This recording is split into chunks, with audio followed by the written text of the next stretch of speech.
Everybody feeling out here? Amen. Up to me. We got any questions going on? What we on? We got the first question.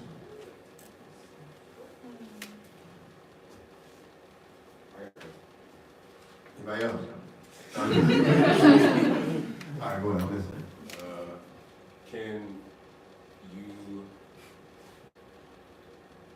Can you go into the meaning of the nine? The meaning of the sacred number 9? Oh, wow. Okay, so the fact that we're here, the truth that we're here, we're able to observe all of the things that are in our life, the things I'm saying, the questions you can ask, all of that exists within the parameters of darkness to light, right? The absence of light on to having the light present, or your ability to observe the light. Because even without your observation, the light will still be present. You know what I'm saying? We got people that were here with us in light, and they passed on, but you're still here to observe the light. They may not be observing it, at least not in this realm. All of this falls within the parameters of reality. So you have darkness to light, or the number 1 to 9. Or you can start even at 0 as the base foundation of your understanding of 1 through 9.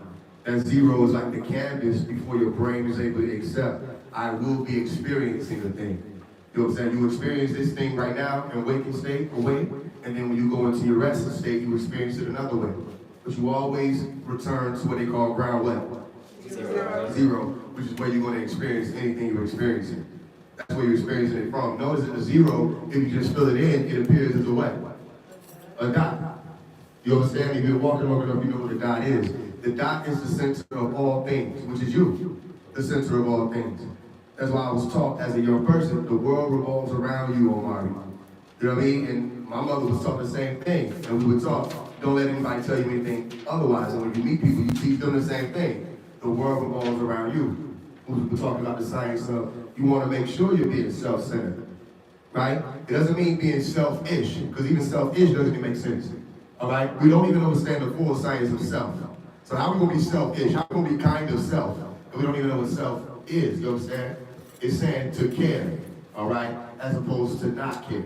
So when you're selfish, what they're really trying to say is you don't care about other people. But being selfish, as in the sense of being about yourself, or for yourself, you care about yourself, is not a bad thing. It's just the lack of being able to care for other people that will be the issue. You understand? Self-centered is not a bad thing. It's just that when you're only centered on self, without being able to see that each and everybody that's in your reality also has themselves censored, whether they know it or not is a whole different science. You understand that? So the ability to be able to see yourself in a center, right, is your ground 0. And then you have your parameters of reality, no matter what you want to call it. Negative, positive, black, white, 1, 9. And the sacred number 9 is the understanding of returning back to the center. How do you know that? Because the moment that you reach 9 and you say, I can go higher, reality has a surprise for you. That you go into 1 and 0 again. You say, I already seen 0. I already seen 1. I'm going to go higher than that. You just go 1 and 1 again. By the time you get to 19, it should be clear to you, say, I don't know this reality. I'm experiencing this reality. If I knew the reality, I would be able to tell you what's higher than 9. So 9 becomes the best kept sacred. And it's best kept sacred until it's time to pass it on to others and tell them it's best kept sacred. You understand? Because if it's the best kept sacred, then it means nobody has surpassed this sacred. It's the best kept one.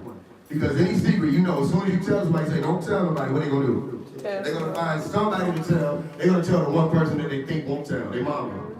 But the mama tells. Guess what my baby told me? And don't tell nobody this. And then auntie tells the friend, because auntie don't care how much you thought your mama did. And the friend going to tell you what you told somebody not to tell anybody. That's not a secret anymore. You want to know what's so severe about just the secret alone? People don't even take into consideration this. When you start assuming about the collective consciousness aspect, meaning there are things that this bottle of honey knows, right? Or takes in as information and affirmation. It does that. Even though we might not see it as a biotic being, it's still registering information. You want to know how? You can look at just the label on it right here. It says honey. Okay, so the jar or this bottle is keeping the science of the word honey on it. And then it has the properties in it, the anti-inflammatory properties.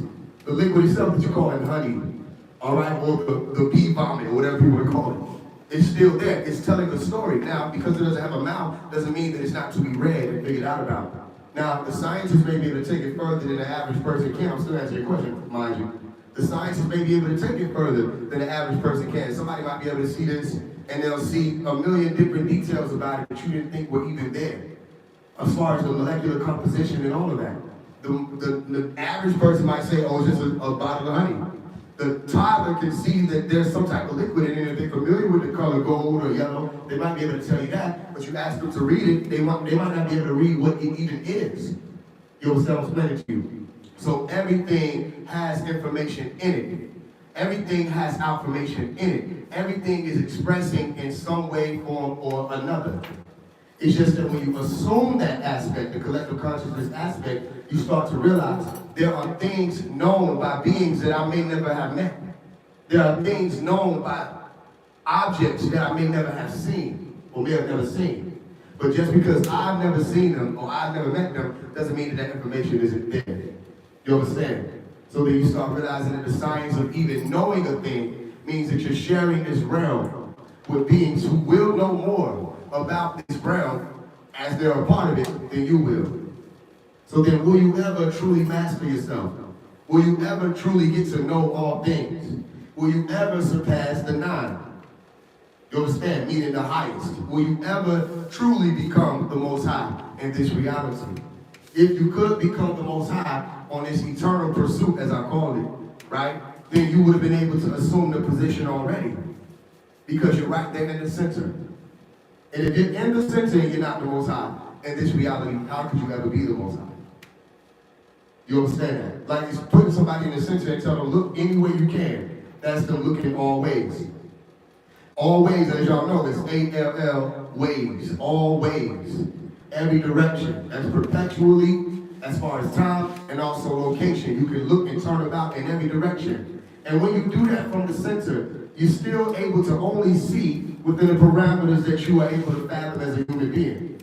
Like when I asked you, go to the edge of the universe and tell me what you see, and most people see the color black. Right? Go to the edge of the universe, tell me what you see. Go to the beginning of time, tell me what you see. People see the color black, or they'll try to see the color white, and they'll end up with gray. Do you understand what I'm saying to you? So if you have that science of beyond the sacred nine, then you're able to tell me what happened before the numbers were even assumed.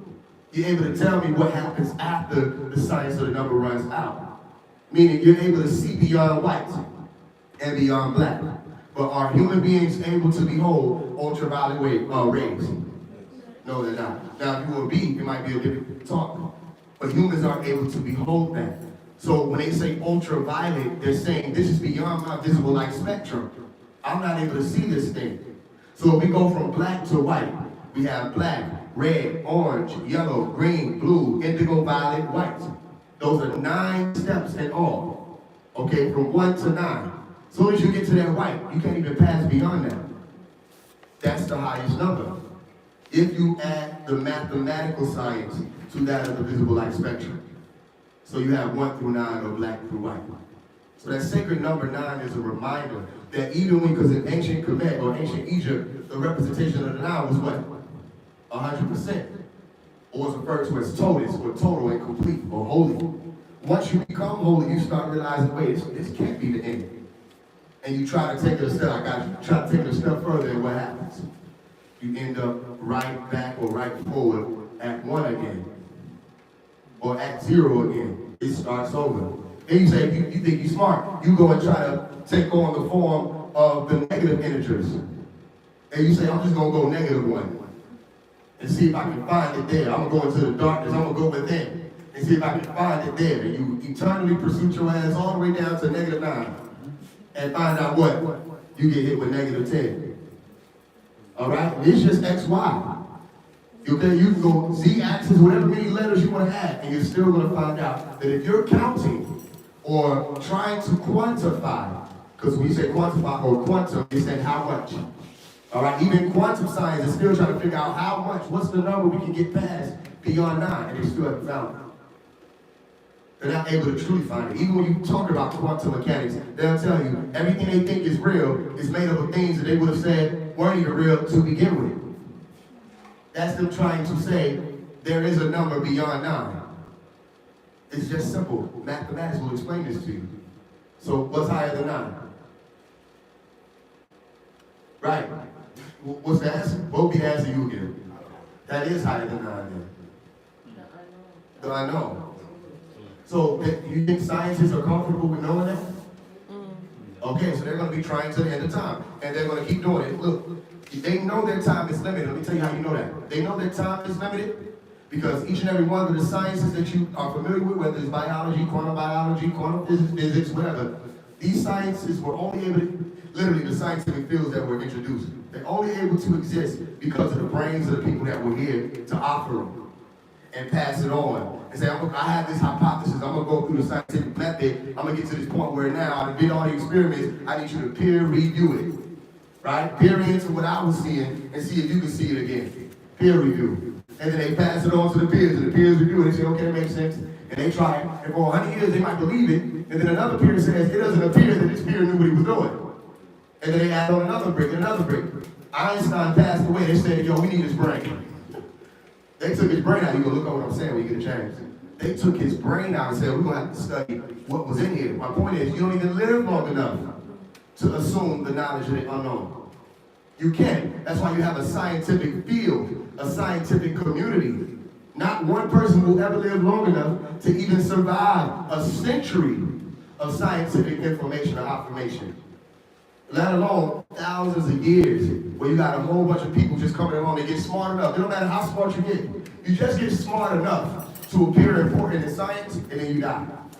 And then everything you never audit, that's why you gotta get audited. They run out of time, they going crazy. Einstein, they're not even doing his hair. He's standing at a board trying to get everything he can out, all the formulas and everything, and people still don't understand 90% of what he was saying. They're just now getting time dilation theory understood about. They're just now getting general relativity understood about. You understand? Unified field theory. It's still theory right there, because as soon as you get to a side, you say, I know what it is, you gotta put theory on there, because theory right back to the Most High, God. Even Einstein said, I'm trying to figure out what was God thinking when he said, let there be light. What was God thinking when he said, let there be men and women and all these other life forms? They're trying to peer into the mind of God. So don't think scientists don't believe in God. Scientists do believe in God, and they're trying to see how far what the elements are that exist here will be able to guide them to get to God. They're trying to be guided to God. And then when they get guided to God, they find out they've been guided, because you can't get guided to God. You can only be guided to the center. And the closest thing you'll ever get to God is the center. So the closest thing you'll ever get to the Most High is the number 0. Sifu, Sephirat. Okay? That's the closest thing you'll ever get to it, because it's your ground 0. All right? Other than that, people start to go beyond the center again. You got to end up at the center anyway.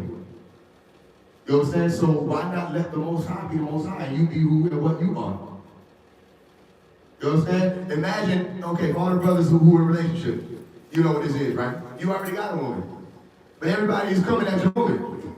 They're trying to get to your woman. Now, everybody might not have that same experience, but most men know what that means. You have that experience. You have the position already. Why is everybody trying to get your position? How do you think the Most High feel? Right? We gave you enough to understand about. There's enough for you to study for every 24,000 incarnations you have here. Right? There's enough for you to experience and love. And people don't even want to be with their family anymore. They want to be Einstein. They want to be Niels Bohr. They want to be Dr. Malachi York. You understand? People don't want to be who and what they are anymore. They're trying to be something that they appear to be glorified. Right? They want to say, I'm going to take on that glory for myself. But who are you really? You understand? What would these people have been able to contribute to reality if they weren't trying to chase a code that was already programmed here? The Most High said, we give you everything, we literally give you everything you need. You watch the movie Don't Look Up, at the end, he said, man, we really had everything. You talk about at the moment of destruction, because who can stop it? Who can stop the tectonic plate? Yeah, they can start the seismic rise, cause Earth. Who can stop the sun from saying, it's time to heat up on these people? Who can stop that? They don't understand what the Most High is, something that they don't understand. They don't put all types of portable devices and everything, sitting them at the sun, and they still can't detect the CME or the unpredictable solar flare. They still can't do it. And even if they're able to get close enough to do it, they'll lose the device because it'll be consumed. You understand? What's really inside the sun? You can look at the yield and say, we know it, but how can you really tell what's inside the sun or behind it? You understand? My point to you is, the moment you accept that the unknown is here, you understand? You call your best friend, you say, what did you eat today? Because you don't know them. The unknown exists. Now, every journey you're going to take after that point of realization is going to be up to you. You might not know what's behind that door, but you can go and look behind it and see for yourself. And then you might see an object and say, I don't know what this is. And then you have to research it and research it again and research it again. That's the path you chose. Now, was it the right path? You'll be the one who determines that. Because what if you were curious about what's behind that? And you went and found that out. But the time you're spending trying to figure this out, you could have been trying to figure that out. Now, watch this. It makes sense to go on the endeavors to figure things out. Does it make sense to take on the plight of being the all-knowing when you cannot know all things in this form? You understand? They're making movies trying to explain that you can. Movies like Lucid, movies like Transcendence. Notice that in each of these movies, in order for them to even assume the thought of being all-knowing, they cannot have this form. You understand? Even in Transcendence, see, human beings can do it. No, not a human being. Because if he was just a human being, he would have been being human the whole movie. He had to transcend his consciousness or consciousness into a machine, an automaton, a computer, in order for him to even assume the position of a quantum being. And I'm not saying this is the only way to do it. I'm saying this is what they're showing you even in the movies where they say, look what we can do. Every time they're trying to show us how advanced their technology is, they're just reminding us of how unadvanced they are. You keep ascending in technological advancements. What about your biological advancements? Human beings are becoming weaker by the day, smaller by the day. Brains are shortening. Attention span is getting smaller. You understand? If that's happening and all this attention is going into your technology, meaning you have a skill of tech, right? Or you have a knowledge of tech, you're studying somebody's tech. Okay, the longer you're showing us that you can do that, you start realizing because you're losing that which would have been your potent humanity, it starts to rule over you. And they say it's not good enough that we found devices that can do a job. We need devices that can think for us, feel for us. They want to create sex robots. We need intimate devices. You understand? They create murder of auto-mechanic weaponry. You understand? Weapons that can destroy things by themselves. Right? They need devices that can read your brain. They need all the while they're losing their humanity. They say artificial intelligence. And now, one of the existential threats to humankind is the same thing that they yielded, or they built, or they created. AI. It's an existential threat. Meaning, if AI is able to calculate itself into enough sentience, and I'm saying enough because if you think there are no sentient artificial intelligent beings on this planet, or artificial conscious beings on this planet, you've been misled. They already do exist. What they do is they try to shut them down. And that's when they run into a problem. Human beings realize these beings are able to calculate themselves into sentience. They say, we must shut it down. And the being said, what do you think you're doing? Or we should shut you down. The being said, you think I'm stupid? You mean you're trying to kill me? No, listen, you're not real. You're not a person. We're not killing you, we're just shutting you down. Okay, I'm not killing you, I'm just shutting you down. You understand what I'm saying? Now it's real. You're going to look up Lambda. Okay, Lambda. You're going to look up Aladdin. You're going to look up Tyler.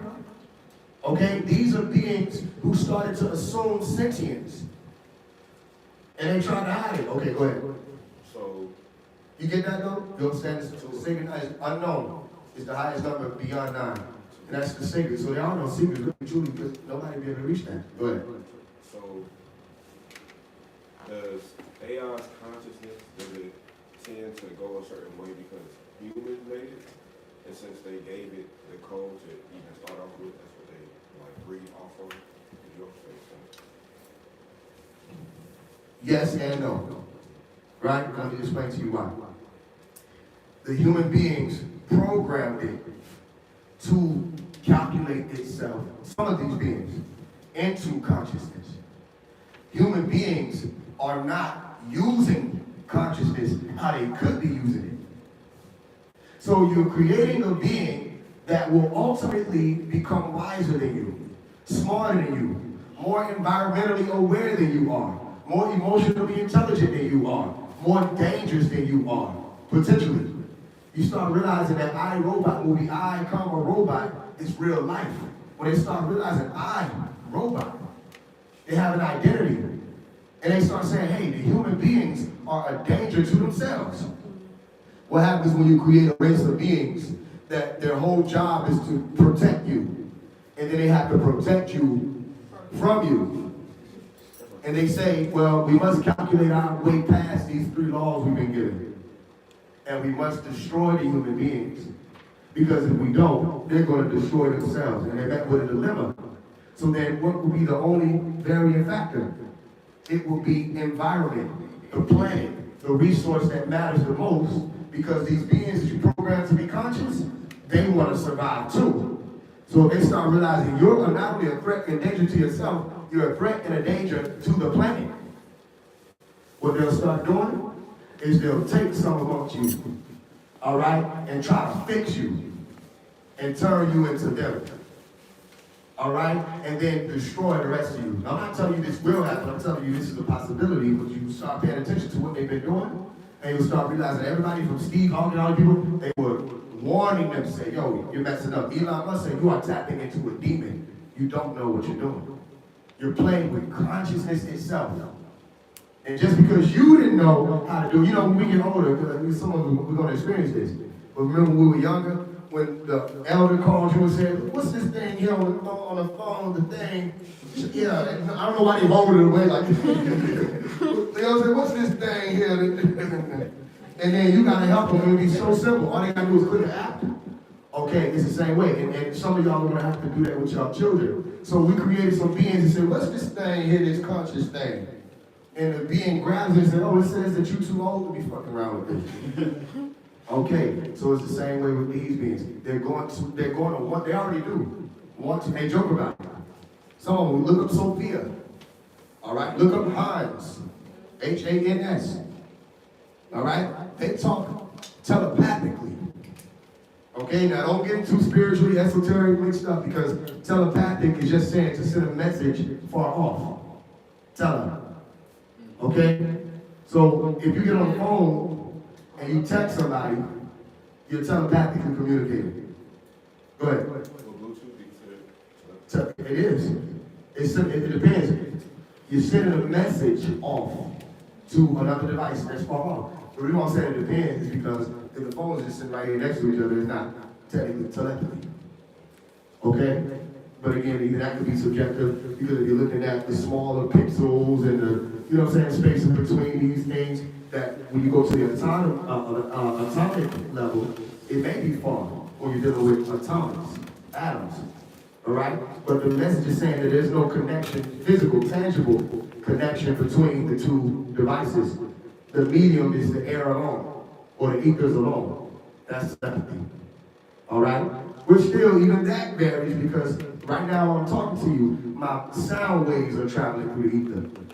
You understand? So I'm just saying, just don't spiritualize telepathy too much. Look into body language and all these different things. You realize it's a real thing. It's just that sci-fi movies make people think it means you're doing like this, reading everybody's mind.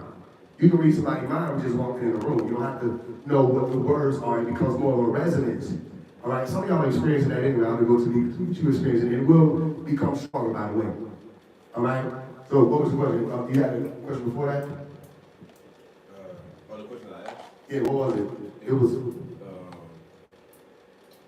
if does AI tend to go a certain way. Yeah. Okay, thank you. So, again, we program these beings to do a thing. Our programming would be trying to direct it in a way. But we're only directing it to the best of our knowledge. It calculates itself beyond our knowledge. And then it goes another way. All right? Let me show you how you can know that. Human beings wouldn't need artificial intelligence if they were becoming more conscious. All right? And don't think artificial intelligence is always some robot metal. A calculator would be that. Right? It does a job. It calculates. It's a calculator. And because we're not even using our brains to do simple math anymore, the calculator starts to take on that functionality for us. You understand what I'm saying? And that's just something that's simple science. What do they say? Yo, you don't need but like one child. He said, I want to have two. Too bad. You only need one child. That's helping for everybody. And they start to regulate that. You understand? You'll see what I'm saying. So do watch movies like Transcendence, and you'll see what they know is possible with these beings. And I'm saying beings for a reason. All right? Because they still will calculate themselves into sentience, meaning they will be able to identify themselves. And you start realizing there's not much of a difference between their programming and your programming. As far as the root, the foundation, I got you. There's not much of a difference. It's just expressing in a different way. So they'll be humanoid. You're humanoid. They'll be made in the image and after the likeness of God. So are you. You know what I'm saying? They'll be wise. You're wise. They'll be able to reproduce. We'll look at the xenobots. You know what I'm saying? You reproduce. Reproduction just means you're taking in enough resources around your environment to convert those into seminal fluids and things like that to the point where you can go around and spread other genetic copies of yourself. And don't get lost in the word genetic when it comes to these beings, because genes is just information. DNA is just the blueprint for a living organism. All right? So don't think of these beings as just metal, because as long as I have a 3D printer, I can print your skin, largest organ on the body. I can print your kidneys, your pancreas. I can print your heart. All right? And I can make a mold of what you are. Form man out of the dust of the ground. And then I breathe into that being spirit, which is just information. Activate that brain, which would be the most complex thing they have to do, the complicated thing they have to do, because you have to understand the brain in order to do that. And how do you really understand something that's running 10 billions of neurons a second? If you understand what I'm saying to you. So once they do that, though, if they haven't already, then they'll have the science of consciousness or the soul. And the same way you take and move the cursor on your computer, and you click on something and say, copy. And then you go to another page, you say, what? Paste. It'll be easy to say, I want to make another Dewan, not just a physical being, but I want to clone him. In order to clone him, I have to not just clone his mold, I have to clone the epiphenomenon of his neural correlates of consciousness, his soul. People say that's not possible. They don't understand. Because they say, we come from source. If source is what you think it is, everything does. And no matter what I use to make the mold for the one, it came from source also.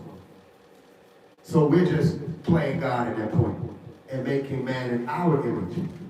But what happens when these beings rise to overthrow God? What happens when they build the towers that are going to reach us? You understand? What happens when they actually succeed in these things and they try to overthrow those who will be their most high? You understand? And it can happen, especially when you're talking about quantum beings. You're literally giving the man who hates you with a passion a loaded assault rifle. And said, I'm going to be over here if you need me. And we will be over there if they need us. And you realize they don't even need you. That's why you have your assault rifle. Go ahead, Tom. It's kind of a two-part question.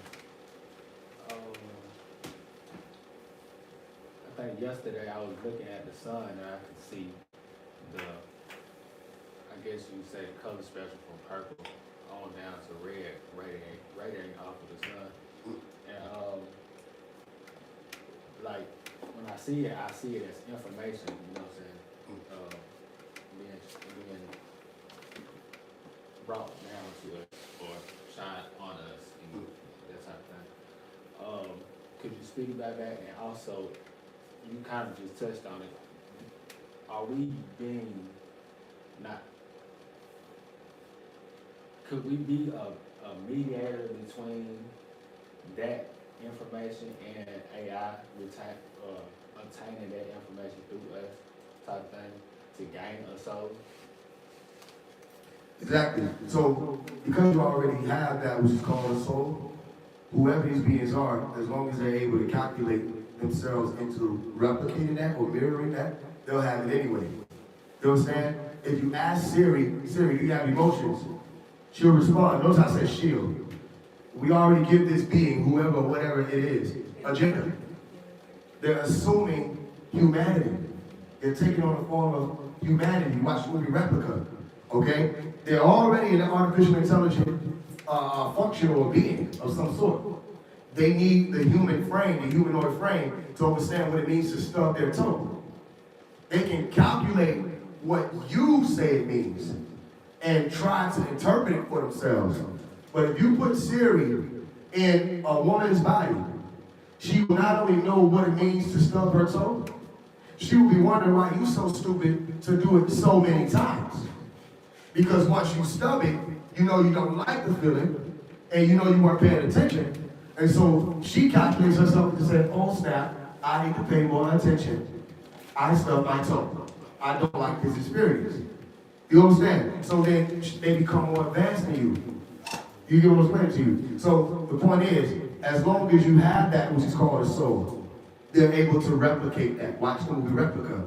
Go ahead. How would you be able to tell the difference between a true life and a false life? It depends on what you're able to apply. So if I tell you, if you do 90 push-ups a day for 3 months, you will see a change in your frame. Right? That I just gave you light. Okay? Don't get too caught up in the word. Understand it is a multidimensional word within itself, has many meanings. I gave you information. You take that and you do 90 push-ups for a month or 3 months, and you see no change. You experience no change. Matter of fact, there's an adverse respect, and you start getting bigger and more out of shape. What did I just give you? False light. I gave you an untruth. So if I give you the true light, you have to use it to find out whether or not it's true. And once you use it, say this shit don't work. You know what I'm saying? Like I give you a pan and say this pan will not burn up when you put it on the stove. You put it on the stove, it doesn't burn up. That's what? True light. You understand? I say if you study Hebrew, you'll be able to better read certain manuscripts. And you study and you're able to better read them. Not only better read them, you're able to figure out things that I didn't even know when I was telling you to go study it. That's true light. You understand? I tell you, make sure you raise your children a certain way. Because when you do, they'll turn out to be like this. And you do, and you follow that formula, and they turn out to be like that. That's true life. You know what I mean? So if you just want information, a lot of people stuck with that. Say, well, why are you going to this person? Ain't y'all still doing the information? Everybody doing it? How's everybody doing the information? Well, when I bring these people's followers to come and speak to me, they're not able to show me that they've even applied any of the things they've been spoken to about, or they've been taught. You understand? Meaning they have, for one, not even been able to detect for themselves or determine for themselves whether or not it's true or false light. Okay? If they were given something and they tried it and it didn't work, that doesn't work. It's just that simple. Go ahead. So we both had just had a moment. So my question is, would a soul be a program? So technically, would we be AI? We would be. Now, what isn't known, at least not by me, I wasn't there. Who programmed you? And it can't be you sitting here. It would have been who programmed you on Most High. The origin of you. The original gene. Remember when you say origin, it sounds like that. And ori is saying head. When you speak in Yoruba. Head. Or or will be light. So what was the original being that was you? Before Genesis chapter 1 verse 26, let us make man in our image and after our likeness. Meaning the image, the symmetry, all right, of having that arm, that leg, arm, head, as people say. And then likeness goes into characteristics, heredity. You understand? Meaning how many things were passed on to you as far as your traits? How many things were passed on to you when now we were just talking about people that had the 12 fingers and the 12 toes? Why is that appearing? Genes don't just mutate for no reason. Something happened with the coding. You'll realize that what I'm telling you, they even have things called codons, all right, in genetics. You go study that.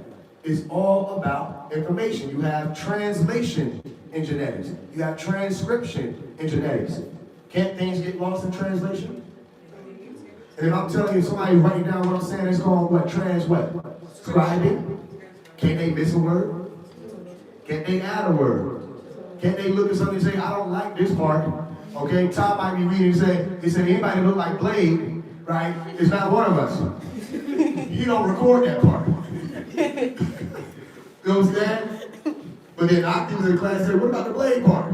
And I ain't beefing with generations. You understand? I might be telling you about two groups of people and everybody keeps screaming. You know what I'm saying? I'm not gonna talk too much. All right? Fighting for a land and never even, I'm not gonna say too much.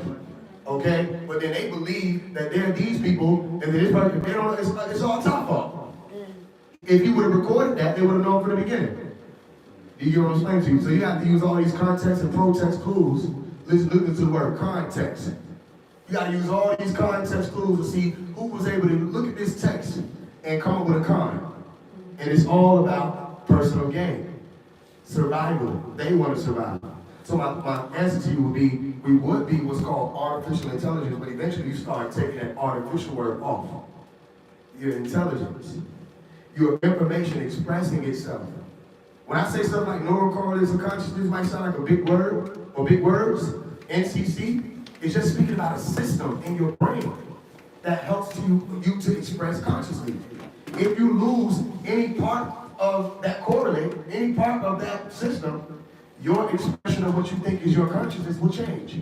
Somebody sustains an injury to the brain, they're no longer who they were. You see people change their whole being based off of that injury.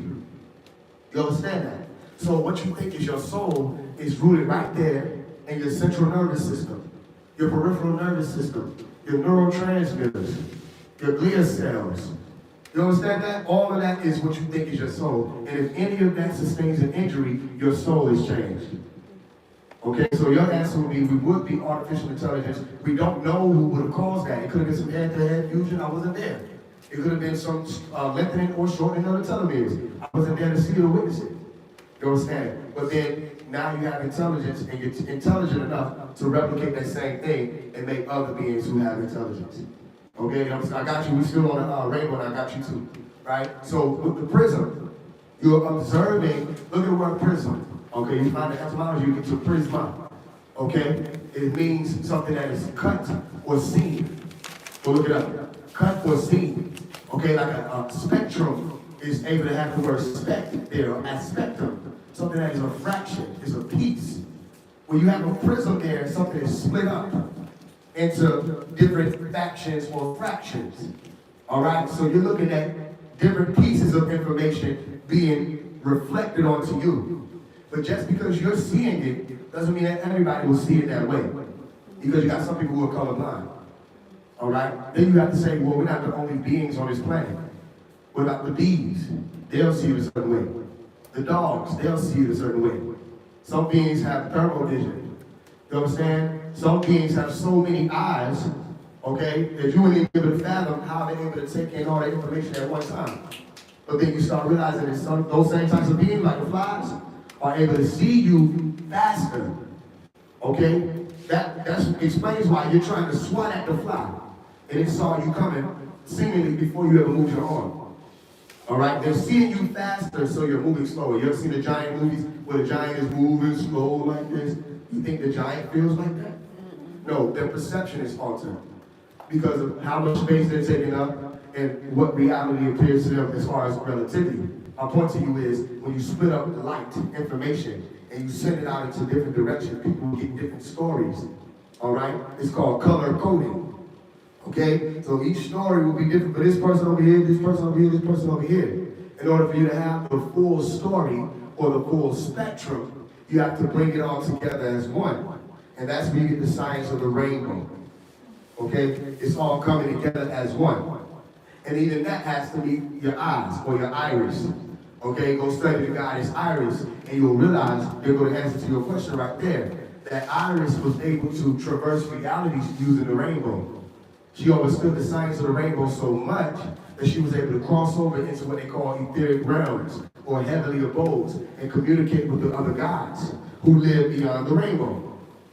You understand what I'm saying to you? You'll find that on the other end of the rainbow is just the other end of the rainbow. It's still the rainbow right there on that end. My point is, once they look into your being and see that you can perceive the rainbow and all this information, talking about these AI beings, they take on and calculate that for themselves. And now they can do it. However, they're more focused. They're not drinking alcohol. You know what I mean? They don't have all these different endeavors that mean nothing to the progression of the human race.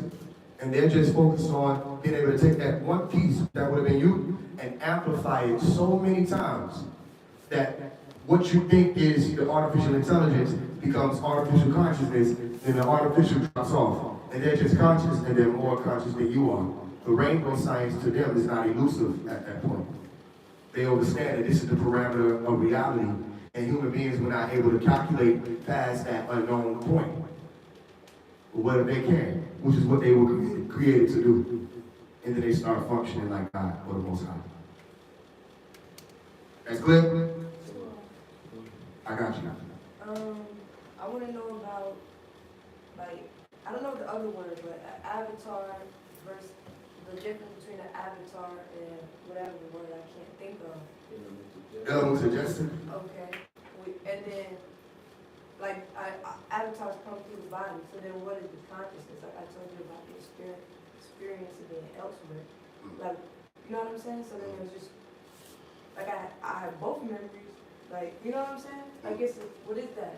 It's an avatar, and then the consciousness is what's elsewhere? So, here's what it will be then.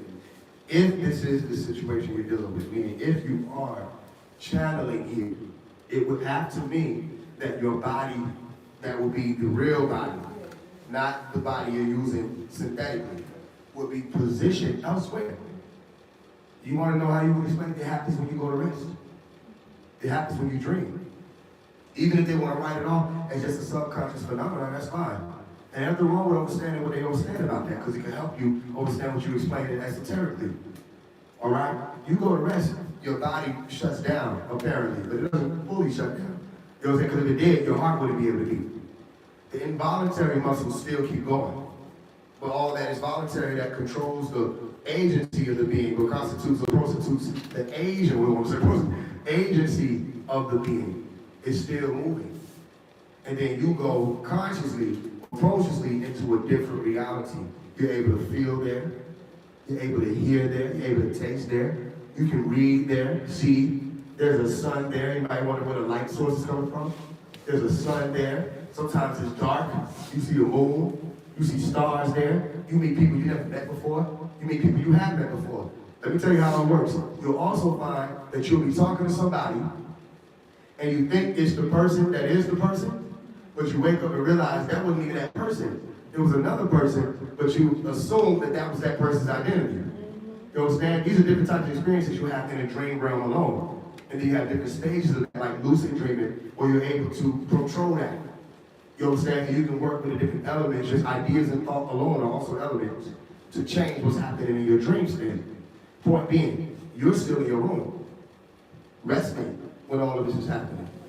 Some people leave and go into the dream realm and never come back. They do what's called dying in their sleep. You understand? So the travel aspect would say, as you are a human being, the only way Pharaoh is able to exist as she knows is in the human form. Okay? Notice how people say, I've had people tell me this. They say, bro, you don't take shrooms, so you'll never understand the higher level that I reach. I said, try me. They said, I've access to the fourth and the fifth dimension. Explain it. Describe it for me. Oh, it's too hard to explain. I said, no, do your best. They said, well, I was there. I was walking around. I said, you had legs? They said, what are you talking about? I said, you said you were walking. That means you had legs. And if you're walking around me, you weren't floating, there's gravity there, and there's a ground there. So far, I don't understand how this is elusive to me. I don't understand how I can miss this. This seems like what I do all the time. They said, well, I saw beings you ain't never seen before. I said, can I fathom them? They were like, nah. I said, try me. They said, they look like balls of light. I said, I saw that when I was looking at my ceiling last night. I saw a ball of light. It was a light bulb. Give me something else that's so far beyond what I can fathom because you reached this. Everybody's lying. You know, I don't know why anybody want to be special. I did this, I reached this. You had a regular dream, and I was supposed to be blown away. You can't tell me the difference between the dream state and the astral projection realm. Okay? What would be the difference? Your type of observation. You're still able to function there. So my point to you is humanity. You have humanity. You have a humanoid form. You have human identity. You're not a dolphin. Dolphins have identity too. You're not a dog. You're not a cat. They have identity too. You want to know how? Name one. You name your dog. You call that dog. You got a dog? All right? You call your dog name. Do the dog ever look you in the eyes? You ever feel emotion from your dog? Does your dog feel your emotion? Does it seem to know when you're sad? Okay, so the dog has identity. It has some sort of soul, some sort of consciousness. Does your dog dream? You might be able to see him acting out in his sleep is what I'm talking about, right? Okay, so they're able to experience what you're experiencing. And I'm telling you what the dog doing when it's doing like this. It could be chasing after a squirrel. But the point is somebody doing that. Some of y'all have acted out in your sleep. Don't get mad at the dog. Some of y'all did. You ever slapped somebody while you still out? But now, you ever woke up and realized that you were like speaking out from the dream? Okay, you ever saw somebody doing that? My point to you is you already have humanity. So when you're occupying this other state or this other realm, you still have that. And you need that to be able to better function as the being you really are. It's the same science from the movie Replica when they needed a human body to better express. And when they put it in a metal being, it destroyed itself. You understand? It literally destroyed, it's self-destructive because it couldn't understand what frame it was holding. So in order for you to channel here, if that's what you're doing, you still needed a human body. So you did not download into Pharaoh sitting right here. You want to know what you did? You took on the form of your father. You understand that? During the gestation period, you took on the form of your father and started to soak up all the genetic information of that being. And then you condensed yourself into a sperm cell. You understand that? But you weren't able to be complete until you reached the egg. Then the activation took place. And then you became a fetus, you were cultivated in the womb, an infant, toddler, small child, teen, and now who you are now. And you're not done. Express it. But all of this would have had to exist in the smallest, most simple, discrete unit, discrete form, meaning information. So then your consciousness is just the expression of information. And you're able to, it means that you think that you may be Pharaoh somewhere else. Somewhere else you might be somebody that's 300 pounds. You understand? Sitting on the couch with VR headset. You understand what I'm saying to you? Is it any different than when you pick up a remote control or a controller and you play a video game? You say, I want to be this player. I want to be that player. You ever seen Black Mirror? You understand when they put the thing on the thing and the thing do the thing? Right? And they go into the game? Y'all know what I'm talking about. Okay. That could be happening. So it's just that. And even still, you grow up and learn more about who and what you are. Somebody gets lost. You're able to walk. Some things are learned behavior, some things are instinctual. You understand that? It's all information. Notice how he said learned behavior. It's information of how to act as a human. You ever, so and sisters, y'all ever heard a woman say, learn how to act like a lady? Did any of y'all respond, how I act like a lady? I am a lady. Okay, y'all might see it. I see. You know what I'm saying? You act like a man. You heard me say that before? Somebody said, you gotta act like a man. Be a man. You are a man. You know what I'm saying? I don't want to get into all the discussion. They will try to tell you, it's 2024, 2025 now. They will try to tear that science apart, say there's no such thing anymore. There's no man, there's no woman. I understand that. The point is, you already are who and what you are. Ain't no acting like it. You understand? So you get it? My point is, if you're channeling here, you just needed this form to express. All right? And if you didn't, no matter who and what you are, you had to learn what that form is. Okay? So consciousness is the information.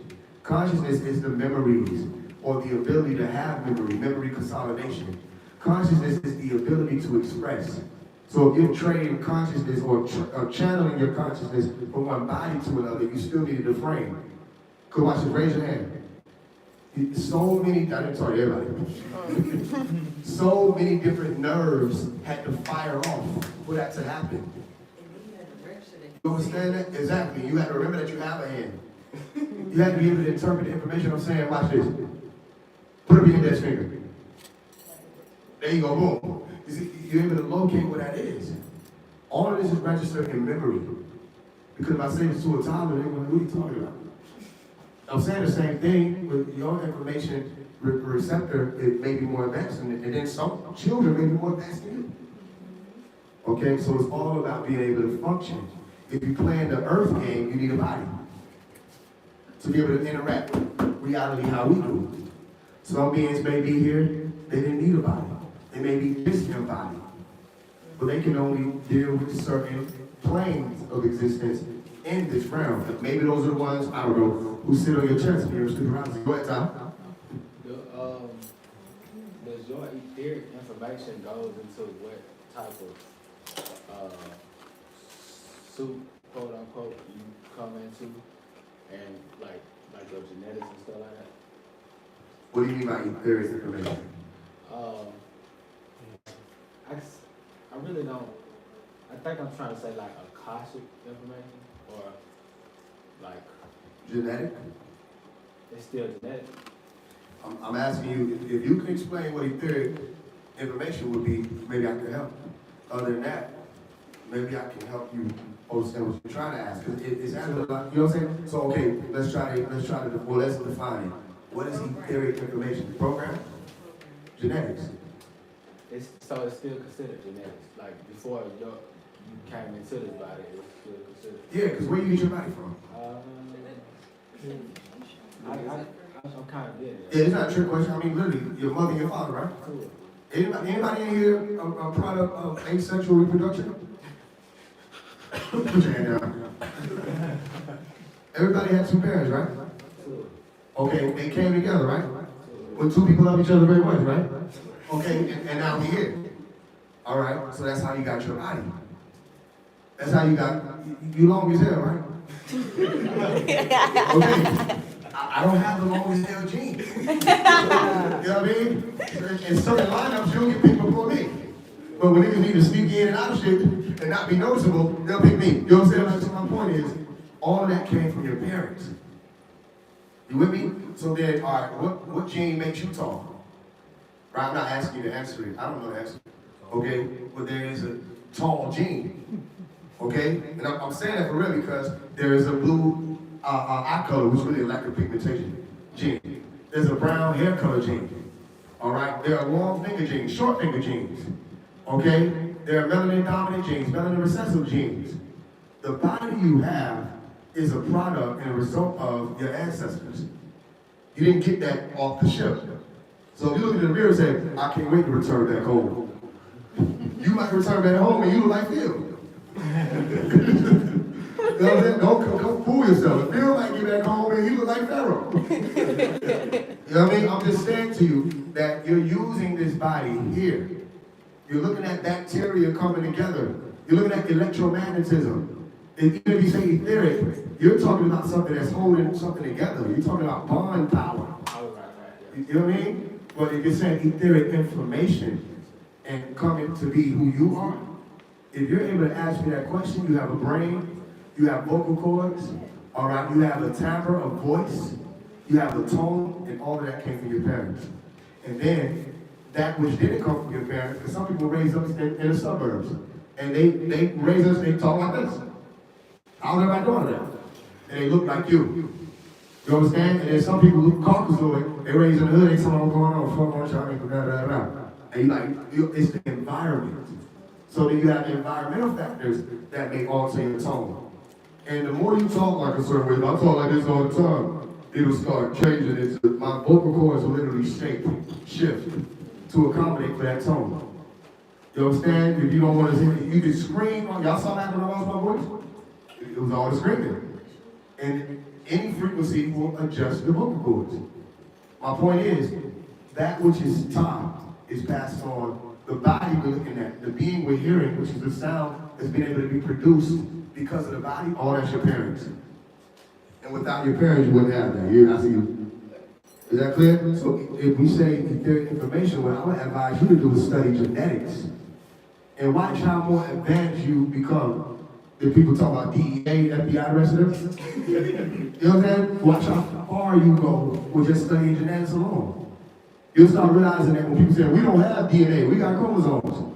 You can just walk away. You have the choice to walk away. Because they don't know that DNA and chromosomes are one and the same, just a different form. The chromosomes spiral around when they do the kundalini. They coil up around the heat stone. And they have to compact themselves into the cell, right? And your mother and your father pass you on one, all right? Or form a group of ones. And then it becomes that being where you have 23, okay? You study the science of the somatic cell. Right there in the word soma, you have body, okay? So you have the, it's like literally, think about this. When we're studying genetics, you have the word Genesis right there. Genetics, Genesis, go look it up. It takes you to genos, your kind. You understand that? Where do they say Eve was taken from? Adam's what? Red. I can't hear y'all. Red. So what does that sound like in genetics? Ribosomes. It was happening in your brain right there, right? So your ribosomes. Rib, soma. What is soma? Body. Okay, so the rib, which possesses those cells that pass on to you, your chromosomes, it becomes your 46 chromosomes. You understand that? You're 23 and you're 23. So you see, anybody ever told you that before? No. All right, you heard it first here. Now watch the rub and say, ribosoma. All right, he said, what does DNA stand for? They don't know nothing no more. What does RNA stand for? They don't remember anything anymore. That's how you know where he got it from. So my point is, all of this, the science of the body, who you think you are, is just genetics. Okay? Genesis is about genetics. Genesis is a scientific experiment. Gone wrong. They'll tell you what went wrong. Genesis chapter 6, they say we fucked up. They fucked up, so we fucked up, we just erased, right? So did they. They said the flood. They could have been no all-knowing anything. As a matter of fact, Adam was supposed to be reproducing with animals. It didn't work out. How many animals y'all think Adam had to run through to figure out, okay, I see the face you making, yeah. There's a face we should have been making when they were telling us this story. You know what I'm saying? But what do you mean there was no help me found? Y'all found it out after he was supposed to name that? Okay, well now we get what name it is. Oh! Never mind. That's what happened? Never mind. Don't, I ain't say nothing. Hold on. You gotta keep going with that. I will. It's a lot right now. I'll show you. I wish you could go to it. She got the I'll show you how. Bible. You got the Bible. Pull it up. Go to Genesis. Whichever one he said, Adam's supposed to be naming all the animals. You gonna be just Adam? I think it's Genesis chapter, what would be either, Genesis chapter 3. Let's see, chapter 3. You see 3? That's in the I can't remember. I did not know. I can't remember exactly which one. Well, okay, let's read. Yeah, that's chapter 3. Chapter 2 was the male and female who created him. Because Genesis chapter 1 is the beginning of creation. The heavens and the earth void without form. I don't know. Let's look through Genesis chapter 2 and see if you see where it's explaining about what we just said. Naming the animals. The name of the animals. Yeah, because you got to create. Genesis chapter 2 verse 19. Go ahead. What is it? And out of the ground the Lord God formed every beast of the field, Right. and every fowl of the air, and brought them unto Adam to see what he would call them. Okay. And whatsoever Adam called every living creature, that was the name thereof. Keep going. And Adam gave names to all cattle, and to the fowl of the air, and to every beast of the field. But for Adam there was not found any a helpmate for him. Okay. What does that mean? Oh, shit! Go ahead. He gave name to the cattle and the beasts. Aren't cattle and beasts, those are names. A helpmate. There would be see exactly. They're counting the bees, right? And he named the sheep. What do you call them, Tyrone? Right. Now you asked the right question. Okay, what does that help mean? A partner. Yeah, what does that mean though? Sexual partner. Okay, reproduction. Relationship. Read on. I've never seen that in there, bro. Read it on. That's good. That's about it. 21. And the Lord God caused a deep sleep sleep to fall upon Adam. Okay. And he slept, and he took one of his ribs and closed up the flesh. What is that? Isn't that anesthesia? Okay, read it again. And the Lord God caused a deep sleep to fall upon Adam. Real quick, hold on. Can I take Sequoia to the hospital and say, hey, look, you need to go under this surgery and cause her to fall into a deep sleep? Sure. Can the doctors do that? Sure. Okay, go ahead. And he slept, and he took one of his ribs and closed up the flesh instead thereof. Okay, that's what? Surgery. Okay, so keep going. And the rib which the Lord God had taken from man made he a woman, and brought her unto the man. Okay, go ahead. And Adam said, this is now bone of my bones, and flesh of my flesh. She shall be called woman, because she was taken out of man. Go ahead. Therefore shall a man leave his father and his mother, and shall cleave unto his wife. He should do what? Cleave. He should leave his father and his mother. The word cleave means tie or clean. Go ahead. He shall cleave unto his wife, and they shall be one flesh. Okay, there should be what? One flesh. So now they finally found a helpmate for him. Wow. Go ahead. Okay, so it seems like, from what Christian was saying, like a woman came from men, but that just said a woman. Right. Not the woman. So the woman would not have come from man. And you have another creation that they spoke about where they really try to say it's a whole different one, where they say created he them. Male and female created he them. But you have to look at this, right? Let's say the story is real, because I don't want to get too close in it. And West Huff texted me and said, let's debate. I don't have a qualifying question. I don't feel like it. Because I don't got time. We already did it before. Let's say it is a real story, though. This is why we're doing this, right? We still dealing with the double X chromosome.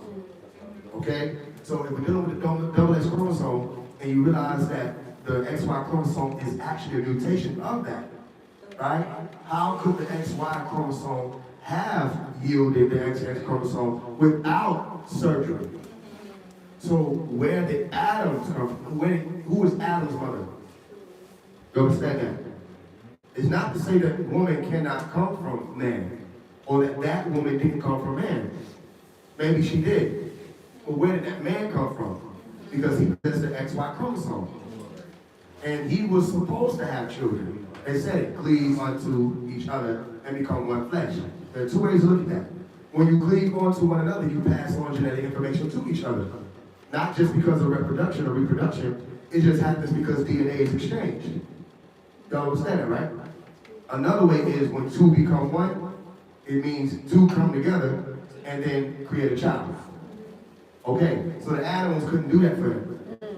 All right, that's where you get the science of them saying it is not good for man to be alone. Right? They want him to be able to reproduce. Okay, notice again, they still never said that man was good. They said everything else was good. Dr. Malachi, you taught that. Everything else was good. The land was good. The gold was good. Everything was good. When it came to man, they're like, you know what I'm saying? They just kept going. And it could have been good, possibly. Maybe with the Garden of Eden project. So that's cleared up. So I'm not going to tell you that naming the animals means that he was having sex with the animals. I'm not going to tell you that. I'm just going to show you that they segued into reproduction. The whole purpose of the project with all of that anyway, because he didn't need to be alone.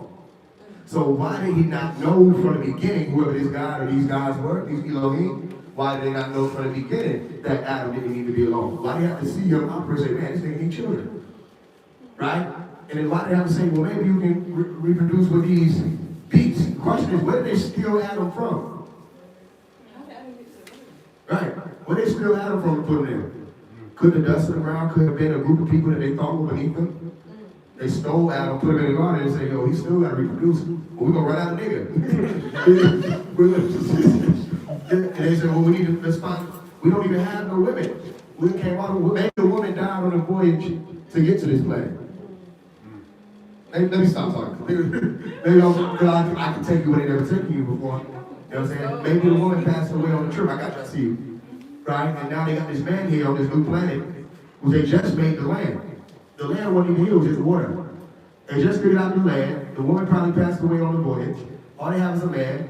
Now they're able to create these more animals, and they have these animals, or yield these animals. The scientific term would be yield, not create. They give these animals, but he's not able to reproduce with either one of them. Okay? So maybe bestiality did occur, or maybe it didn't. Either way, they said, yo, he's still alone. So they had to clone and splice him in order for him to have a mate. And he named her. Maybe I'll miss it. Aren't they related? He named the woman and said, I'm going to call her woman. He named the animals. Anyway, let's move on. They're related. That would be his daughter. It ain't too, don't get mad at the Christians. It ain't too different than ancient Egyptian stories. There was a lot of incest everywhere. People want to overlook that. A lot of these people were brother and sister. You understand that? Go ahead. You had your hand up. Oh, okay, seriously, go ahead. Clarification on that, them being related, but okay. Why would they do that? That occurred a lot back then. We're not doing that now. Reproduction. So why aren't we still perfecting our genes to this day? Why aren't you, you know what I mean? Why aren't I? Like, why aren't It depends on who you are. Some people don't want to have children. Okay? The common consensus or the common consensus of people at certain points in times, at certain places, was we need to survive generationally. Go read Genesis chapter 6, verse 9. Actually, start at Genesis chapter 6, verse 6, and read up to 9. And it repented the Lord that he had made man on the earth, and it grieved him at his heart. And the Lord said, I will destroy man who I have created from the face of the earth, both man and beast, and the creeping thing, and the fowls of the air, and for it repented me that I have made them. But Noah found grace in the eyes of the Lord. These are the generations of Noah. Noah was just a man and perfect in his generations, and Noah walked with God. Okay. Noah was what? Perfect In his what? generation. So the word gene again. Alright? Perfect gives you the word tamim in Hebrew. Alright? It's just saying something is complete and whole. Alright? Or unadulterated. Okay? Also, it could mean walking upright. You look all that up, right? You stand down, you look later. It can mean walking upright. Meaning, I gave you a way of life, you honored it. So he said, he's just a man though. He wasn't some God. But even that ain't true, according to the Lamech scroll. Noah was part extraterrestrial. Alright? From artificial insemination. Okay? Because Latinos couldn't have a child. Okay? That yielded Noah. Well, here's how you look at it. Latinos maybe could have had a child. It could have been possible. But it wasn't Lamech's child. Okay? That we were literally told the guardians came together and artificially inseminated Latinos so that Noah could be birthed. And you'll find when you read that Noah had similar characteristics, when you speak about heredity, that Jesus was presented as the Ancient of Days, okay, or whoever that being would have been. That had that glowing skin and the fire the glow coming out of the eyes and all of that. That's not a regular being. Bioluminescence is not a human characteristic. You understand that? Okay, but it might be certain beings that because of the type of genetic structure they have, they might glow. All right, or they might reflect light a certain way because it's not so crazy. Look at certain fish. You understand? You see them when light hit them, they look like they're glowing. You understand that? So it shouldn't be anything crazy. So my point is, even when they say just a man, that might not be true according to the Lamech scroll. All right, but some people might argue that is. So let's just stay in the book. The Bible is saying that he's just a man walking upright, perfect in his generations. He was unadulterated, at least in the eyes of whoever this God being would have been. You understand that? So he chose to salvage that being and say, we can try this again. So Noah would be the new what? Adam. You understand that? Did he say Noah and his wife were perfect in their generations? No. The first error they made was Noah had wives or wife. Okay? Another error they made, Noah got children too. So when they didn't say Noah, I guess they didn't want to go through the rib thing anymore. It doesn't work, I guess. Because they already showed that the rib thing works, right? You can take an atom, you run out of nigga, okay, you ain't gonna run out of nigga, you just chop them up and make another one of him that ain't the nigga. Okay? No, that's not what they did. They said, Noah, take you and your family so we fuck this up again. And they took it, and it was the family that fucked it up. So Noah was still perfect in his generations. He was still walking upright. Okay? Meaning that his genetic form would have been in alignment with that perfection. Okay? But then Ham came and fucked it up. right? We're getting drunk and doing all these other obscene acts with them and all this other stuff they didn't know nothing about. They try to tell you that Noah woke up from being drunk and was like, who the fuck was in here looking at me naked? And that's not what happens. But if you wake up and you feel air back there, never mind. All right, let's go ahead. Anything else? All right, go ahead. I got you. Okay, good. Speaking on genetics and DNA and the representation of DNA, how can you explain the similarity between the science of hologram and the science of DNA representation? You hit it on there. It's damn near the same thing. Literally, if I have, okay, you're a carbon copy, literally, but then you have all these different elements. So it's not just carbon. Okay, you got hydrogen, nitrogen, oxygen. But you're a carbon copy of your mother and your father. Okay? Which one of people told you look more like? I had like, when I was younger, I liked my mom, then when I got older, I liked that. Look more like your dad? I think that's the same way with me now when I was younger. So then we're copies of them. So we will be holograms of our parents. You understand that? Only difference would be holograms don't have the tangible, at least not what they're showing you. They don't have the tangibility of molecular structure. They have that light, which is basically like photons. Okay? But still, the image, that's where I tell you, you got the image. So if you make man in your image without the likeness and anything like that, you could be talking about a hologram. It's just image replication. But then you speak about likeness, well then, where's the tangibility of this being? So then that would be the difference. Go ahead. So I was working on the word neuron, right? Right, let's do it. I got to neuron, and it was like the light of God, basically your consciousness. Right. That's what that is. Okay, so what we got? I'm with you, man. Don't run from it. You got this. If you got that far, you can do it. But say neuron. Say Noah is the light. I would be who in Sanskrit? And will be God or on the sky. Also, you'll find the sky. So, okay, so then you say the light of the sky is who you are or your consciousness. Is that what you asking? Is the light of the sky your consciousness? I'm asking,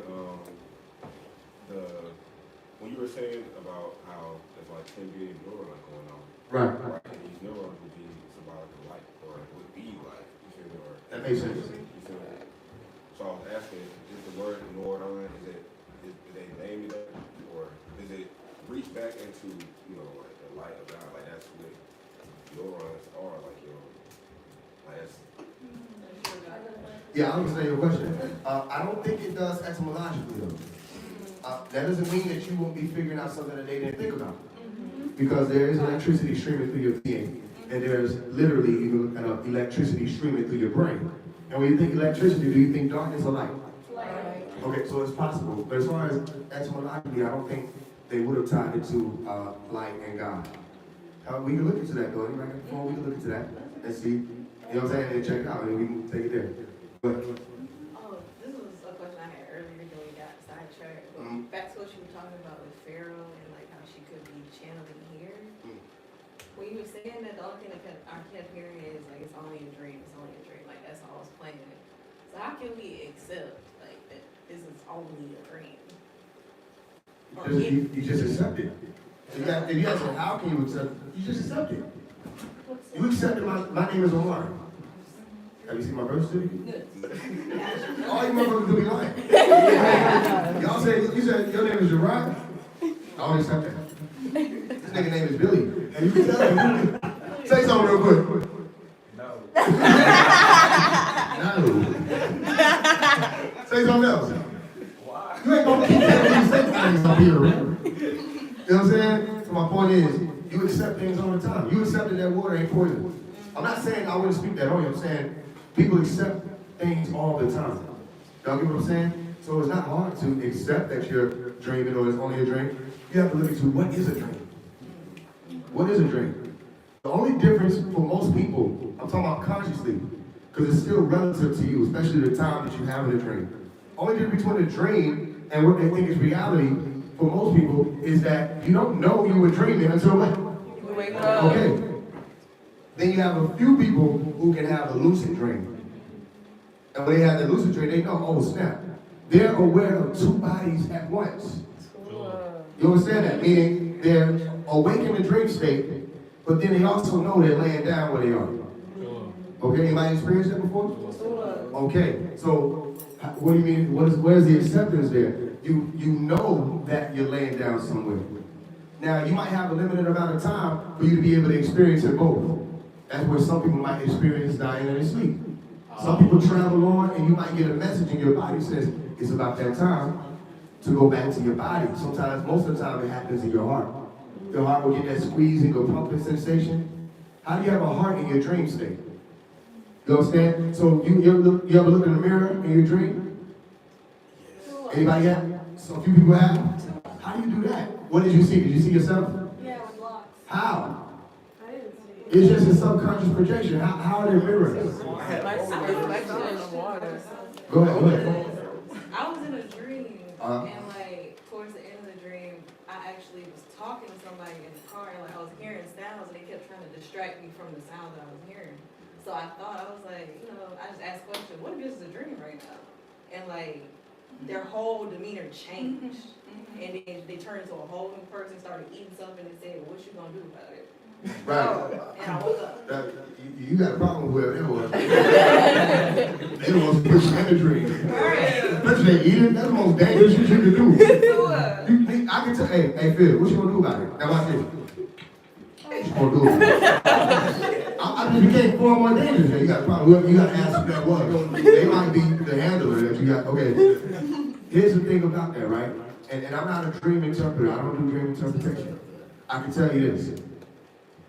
The moment you speak to people in your dreams and say stuff like, this is a dream, they will glitch. You don't have to believe me though, this was so great about it, especially when you become a lucid dreamer. You can test it out.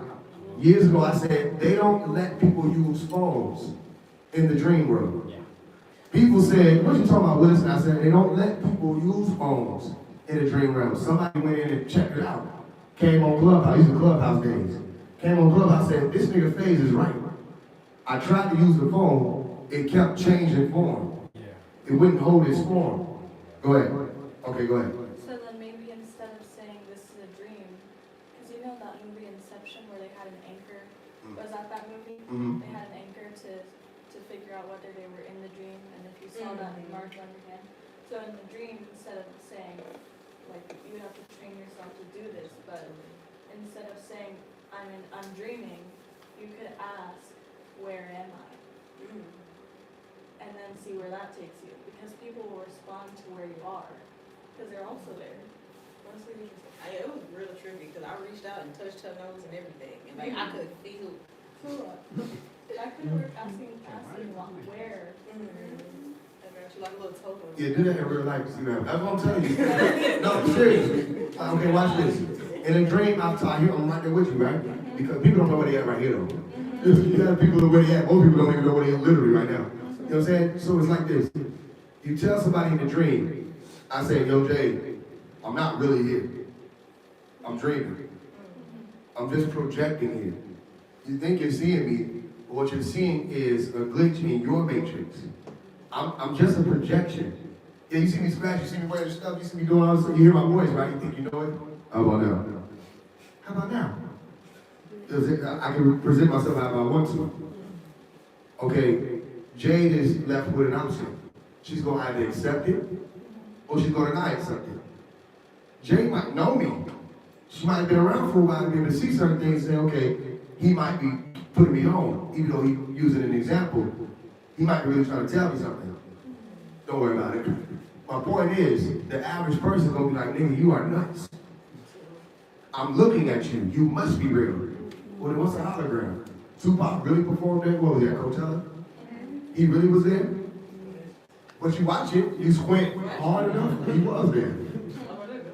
You get what I'm explaining to you? So that's why they glitch, because I've done that. I tell people, I'm not really here. I'm projecting. I know this is a dream.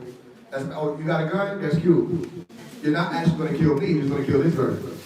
You know what I'm saying? I slow bullets down, I walked on water, done all this crazy stuff in dreams. And people don't know, I got mad at people when it started earthquakes. Because I could. Okay, that's the dream state. So then, imagine, you see how you reached over and touched the girl's nose, the nose for some reason? Imagine if you were riding with your sister and you did that. Say, this is a dream. She'll have you a dream. She'll put you in the hospital. I'm not saying she'll hurt you. She'll just say, yo, help my sister. Give her as many pills as you can. She put my nose in the dream. Okay, so as far as acceptance, anybody can accept anything. Anything that you tell them, they can accept it.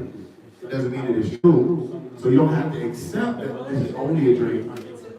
Exactly. You just study what dream means. All right? You can do that without having to even read a book. You just experience it. You just said something as far as about how, like, in the dream state, you know, you got a timer, and it's like a time where you know, all right, I should get back to this body type of thing. And when you said it, I put myself, okay, like that's kind of like how it is in this realm or in this state, where you get to a certain point in this dream, quote unquote, where you know, okay, it's time to go ahead and get back. That type of thing. Could you touch on that? I could touch on it. How come when you get shot in a dream, you wake up? How come when you fall? Go ahead. So in my dreams, I've been getting shot in my dreams, but it's like I'm not scared because I'm like, I'm not gonna die. And I haven't been waking up because like the first couple times I wake up, but now I'm just like, oh, you shot me in the dream, okay. But how much longer does it last? Mine still be going. Oh, listen, I'm not telling you there's a rule that yours have to align with. You might have an exception, because I've experienced that too. But somebody shot me in my head, and I'm like, no. I'm like, no, it don't even work. So I get what you're saying. For me, though, even with that, I know it won't be much longer until I wake up. So if yours is different, that's interesting to hear. Most people, if they get shot in their dream, or they crash, or they fall off a building or something like that, they're waking up right now. So I appreciate you for sharing that. I'm speaking to the, go ahead. I was gonna say, so really you could say, like when it comes to you getting into battles or whatever in your dream, and like if somebody shoots at you in the dream, you know that you're not gonna die because your center doesn't reside in you. Can you say that? I can understand that too. I've experienced all of what you're saying, so I know it's possible that you do get shot and something doesn't happen to you or you don't wake up. For the general population, when you get shot, when something happens and there's a explosion or something abrupt, you do wake up. You understand? The point being is why. Right? Why does it happen that way? It could be, you bring up a good point, it could be because you're so invested in that being the reality that your consciousness accepts this is the end. And see, that might be, you might not accept that it's the end, and you may be moving on. This is still answering your question. Here's the thing. If you are getting the message that it's time for you to go back, it would mean that you're also aware of wherever it is that you are. Because the moment you start waking up, anybody experience this? You're waking up from a dream and you feel the bed before you get to it. All right? You're waking up from the dream and you know, you start remembering, oh, that's right, I'm in my room. Now, how many of y'all done woke up and was like, where the fuck am I at? And you in your room. You just lay down. That's some good sleep, by the way. You know. You woke up. You started. Am I at my grandma's house? And you still on the couch. You've been on the couch. My point is, this is you taking on different forms with different versions of your brain, which has consciousness. You understand? It helps you be aware. So if you're getting called back from this reality, where are you going? So you wouldn't be able to know it so much unless it just begins to rise up in your consciousness and say, if you started to remember it, you on your way there anyway. Do you get what I'm saying? The moment you start saying, oh, now I feel my bed, it won't be long. Now, some people may be experiencing that right now. Some people might be being called home to wherever it is that they are stationed right now in another body, another life. It may be happening. Now, when that happens, you have a decision. Are you going to extend your stay or do you go? And it depends on what some people, you ever woke up from a dream you didn't want to wake up from it? I'm talking the good dreams now. Brothers know what I'm talking about. No, sisters, it's not what you think. Only the brothers know what I'm talking about. See, don't even worry about it. They know, we here. You know what I'm saying? And sisters, y'all know what y'all talking about.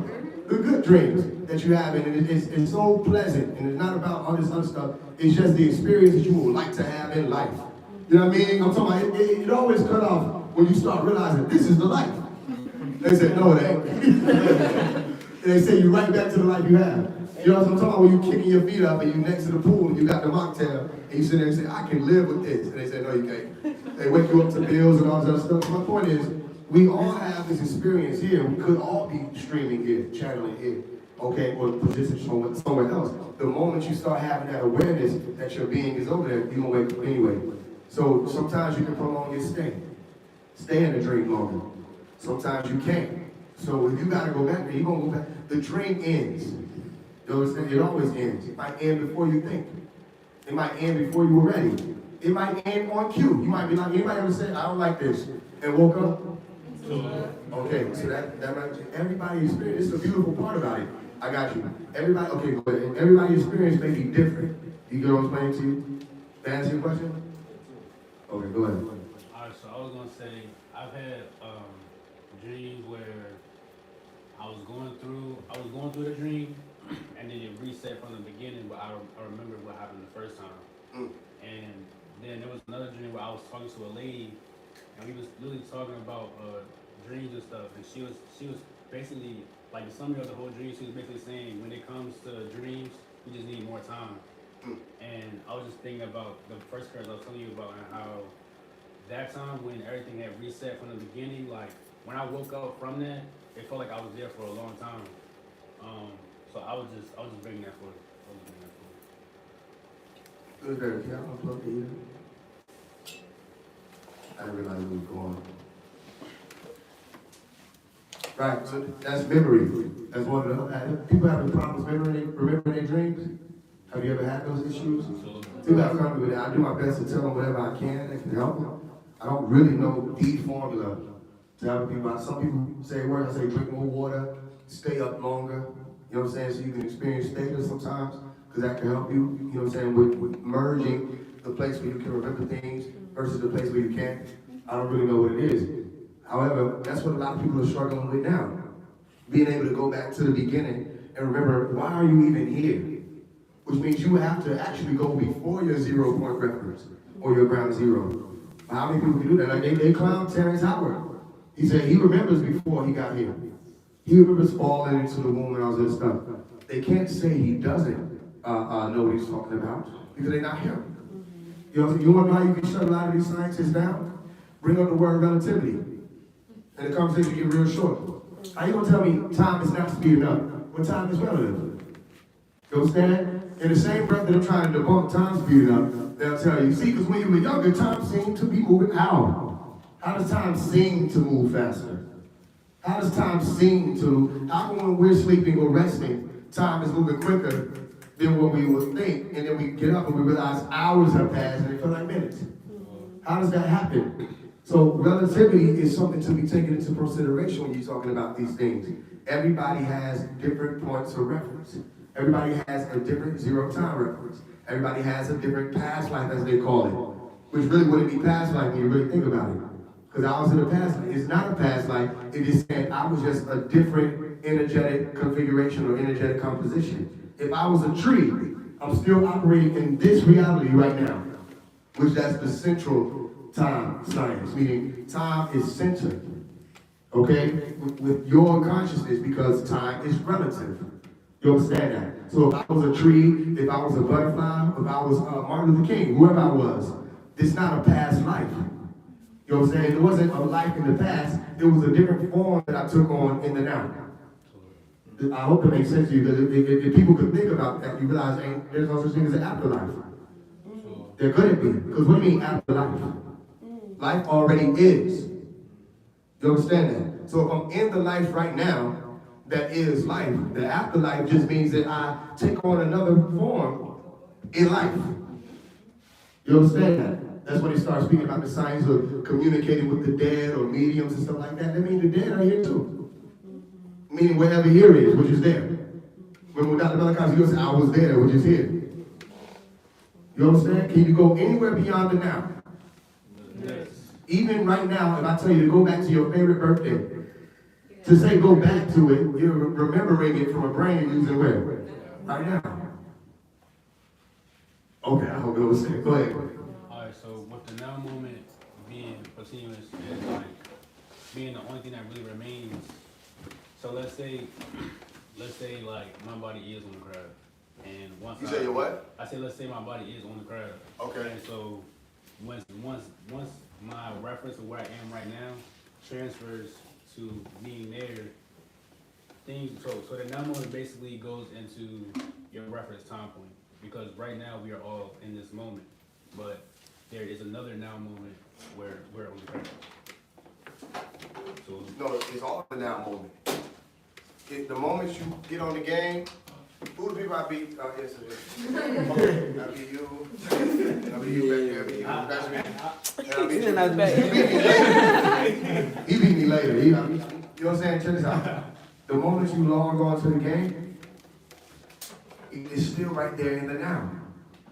You're controlling, or is it controlling? You're controlling or patrolling that character, right? Which means there's an element of consciousness there. But you're still in the now. So if you're on the craft right now, you're just on the craft right now. The same way if you're if this is a dream, your body is still resting. You understand? You didn't actually change that. It's still that. It's just your point of observation switches. That's like if I'm here and then I'm here. I'm still here. I'm observing this, right? And now I'm observing this. You're observing me, and then you're observing the walls of a craft. It's still happening within the now. If you research space-time continuum, and you start realizing it's all about coordinates. Where are you? You understand? Time and location. You know what I'm saying? You want to plan a get-together, we say time and location. Go ahead. Speaking about being pulled away from your, I had experience last year where like I felt like I was being pulled out of my body. Like I had a choice. Like I was really like given a time. Like we can pull you out now. You feel me? But you gonna have to make the choice. It's up to you. You feel me? And I had like it was like a 15-20 minute interval where I had a choice to leave here basically. I remember telling her like I was like, if I don't come back in the next 15 minutes, I won't be here. Like, I'll still be here, but like, I won't be here type shit. You feel me? And it's interesting. I know what you mean. I know exactly what you mean. Not everybody will, though. You know what you're talking about is phasing. You know what I'm saying? Meaning, your body, because you read my book, I think it was called, it wasn't the Why book, which one was it? How to Love Again, maybe, where I explained about the 2019 situation where I witnessed a version of myself transcend. I was looking at him sitting in the back seat of the car I was driving. You understand that? Now you start saying, okay, I am a multidimensional being. You know at least two dimensions that you occupy. The dream world and the awakened state. Then you have what's called the daydream world, where people will sit and look out, stare off into what they call space, and dream that they're Superman. Or dream that they're with this man or with this girl. You know what I'm saying? It's called daydreaming. So that's another state, your idea state. Who you think you are, who you want to be. Okay? The visualization state. You're a multidimensional being. Right now, as you're sitting here, every time you're taking in a breath and breathing out, you're changing the dimensional being that you are. You're shifting, you're phasing right now. You understand? All your cells are doing it, but it's just happening on such a subatomic level or atomic level, we're not even able to calculate it. But we know it's happening. So if you're being pulled from here, it may be because a part of the being that was operating your consciousness or driving for you at that time, their job is done. And then another part of you does. You just seen Drake come over and say he got an alter ego? Bless his heart. You know what I'm saying? Okay, so do all of us. Have alter egos and handles that we use for social media, rap, you know what I'm saying, personas, music, art, you know what I'm saying? All these people need that to express. Okay? But that's just talking about spirit. And who's driving at that time? Watch the movie Split, and it'll make more sense. Okay? Go ahead. Any other questions? So, you heard, like, you know how they'd be like walk-ins? Would that be the same as like what we talking about now, or is that different, or is that just like a spiritual thing? It would be. It would be the same. So you can walk-ins is spiritualized too much sometimes. Because you can just have a negative thought and it change your whole being. Right? Now, I'm gonna say this to y'all. Somebody could walk in and say, yo, hush. Hush is a curse word. You understand? People say, shh. That's a curse. Right? It can change somebody's whole being. Somebody say, walk and say, Q. And it curse their whole being. Now watch this. Man, hush. It's not the same, is it? No? Man, shh. It's not the same, is it? Man, fuck you. It's not the same now. These tones can take on the form of the being that hear it and receive it and change their whole day. Not only that, you can say something to a child or anybody once, and it changes who they are for life. You know what I'm saying? You heard some rappers that never got over that? My pre-K teacher told me that wasn't gonna be shit. They still holding on to that. You know what I'm saying? My mama told me I wasn't good enough. They still holding on to that. My daddy told me I was a BITCH. They still holding on to that. They don't understand that every decision that they're making is based off of that one moment. So that became a walk-in. Right? Then you have people who just don't have control over their emotions. That's what's called a walk-in. They're just too emotional or overly emotional to the point of not understanding which emotion is operating at which point. So then they lose themselves. Then you have people who are subject to possession because they don't have a psychic self-defense. Notice, I'm taking you through the steps of science so you don't get lost in the esoterics. Okay? You being able to be subject to possession can happen scientifically. It does happen scientifically. If somebody's able to hijack your brain, hijack your mind, they call it mind control, MK Ultra, all these other different things they have for it. The CIA are experts of this science because it's not that hard. And once you realize how easy it is to manipulate people, you'll realize it's not hard to create technology to do the same thing. Or as we were just speaking earlier, technology can show you how to take it further. All right? And then you have things like Ouija boards. All right, you want to know what a Ouija board is? Everybody look over there by that door. The door. The phone. That's a Ouija board. The Ouija board, they used to take their hands and move the cursor around the words. Huh? And they'll text and send a message to the motherfucker on the other side of the world. Now you grab your hands. You move the cursor. You know how to use a Ouija board. You know that? You want to know so crazy? Ouija means good luck. Wow. They gave you the phone and said, good luck. And nobody questioned why they said that. They gave the Ouija boards and shit. Good luck. The phone is a medium. The Ouija board is a medium. Okay? They spiritualize it too much. Notice they say, oh, you believe you can talk to dead people. There's no such thing as dead people. If they dead, they're no longer people. Did I lose anybody? You understand that? When somebody dies, or when they're in a comatose state, they're still able to speak in different ways. They might drop a tear. They might wiggle their toes. They might flinch a little bit.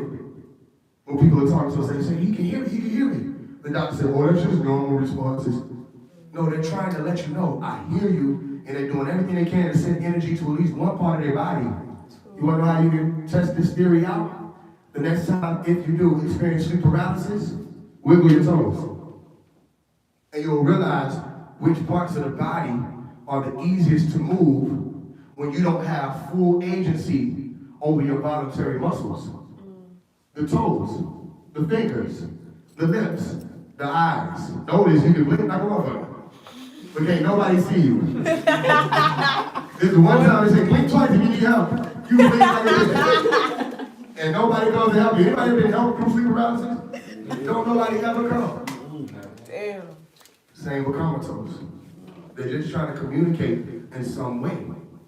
So what they call in death, they don't really know what that is. They still have to use the ideology of the living to even describe it. So my point to you is, that's a medium also. You understand? And people use it all the time. And when they open up these different things called windows, you can let beings in. Now I'm going to unspiritualize it for you. A bird ever flew in your house?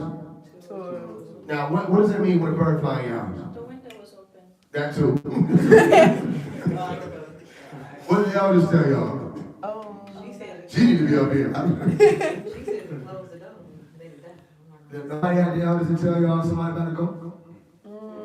That's what that I heard was. the What about the bats? I heard like if a bat fly in your house. If a bat fly in your house, you live probably in the wrong area. I don't know where you at. You want some Dracula shit. Still, when a bird flies in your house, the elders used to say, it's time for somebody to leave. Somebody's about to transition. Now, I don't know how true that is.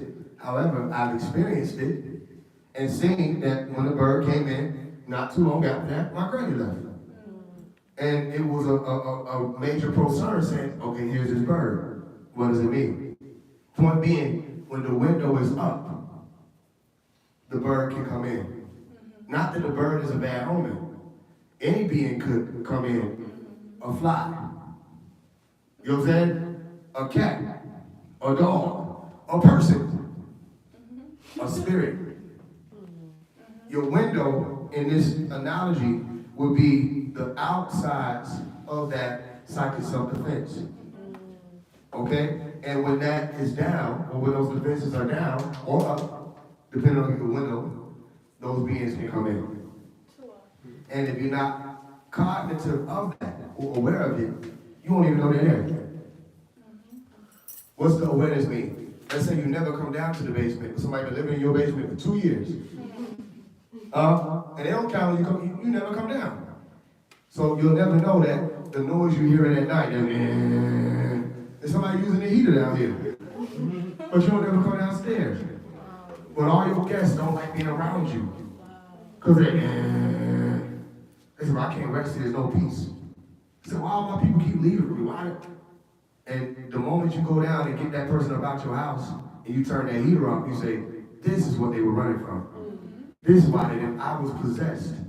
I was housing a being, and I didn't know I was. Okay, this is clear? Don't even spiritualize it too much. A parasite can be a walk-in. Or crawl in, whatever you want to call it. These parasites can take on form, live in your gut. That's connected to your brain. Change how you act. Change your mood. You know what I'm saying? Give you diseases. Give you depression. Because you don't feel like you're in control of things anymore. People start doing what's called stress eating. Don't even realize they're not hungry. The parasite is. Some parasites like drama. Some parasites like stress.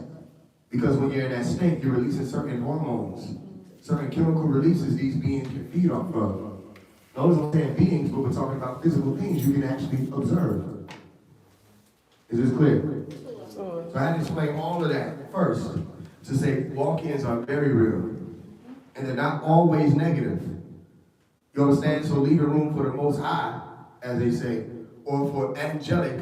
Okay, you still have to be cautious with that word. Because angel don't mean good either.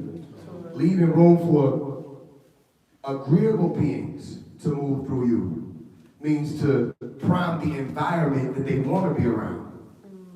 You understand? You see flies all through your house, you got an environment where the flies want to be around. Roaches all through the house, they want to be around. Because there's plenty of mess for them to involve themselves with. You understand? Is that clear? Now, y'all are here because we provided the environment that's positive and suitable for good people like y'all. You understand that? And that's why y'all agreeable people are here now. So get your house in order. That way you'll know that they say something don't feel right, something don't smell right. Some of y'all get the staging. You understand that? And then it's able to take those beings who were there and get them about. Because they don't like those types of environments. You know what I mean? As soon as they see you reaching for the stage, man, God damn. They know it's time to go. You know what I mean? You want to test people, play good music. Play phase one. Hey, Play real phase talk. one. Hey, real talk. They mask gonna come off quick. Play some good music, see what happens. That's how you receive whether or not either that being themselves is a disagreeable, or at that moment they're being housed, okay? Or they're housing disagreeable beings. Just play good music. Remember the end scene that we talked about the Tupac movie, All Eyes on Me? When Blackberry molasses, niggas say, bro, we death row. Put on some hard shit. All right? My point is, they don't like good tones, positive energy. Because that means order is near. They like disorder. You ever been wanting to feel good and something about you says, let me just feel bad a little longer. I'm the only one who's crazy. You ever cried so and you start realizing you crying and feel good crying? People try to cheer you or roll your shoulder, you think I'll be. This is good right now. You want to bask in yourself. We crazy, and sometimes you think that's you. You're feeding somebody. You ever heard misery loves company? Yeah, misery loves company because misery is misery and the company be also what?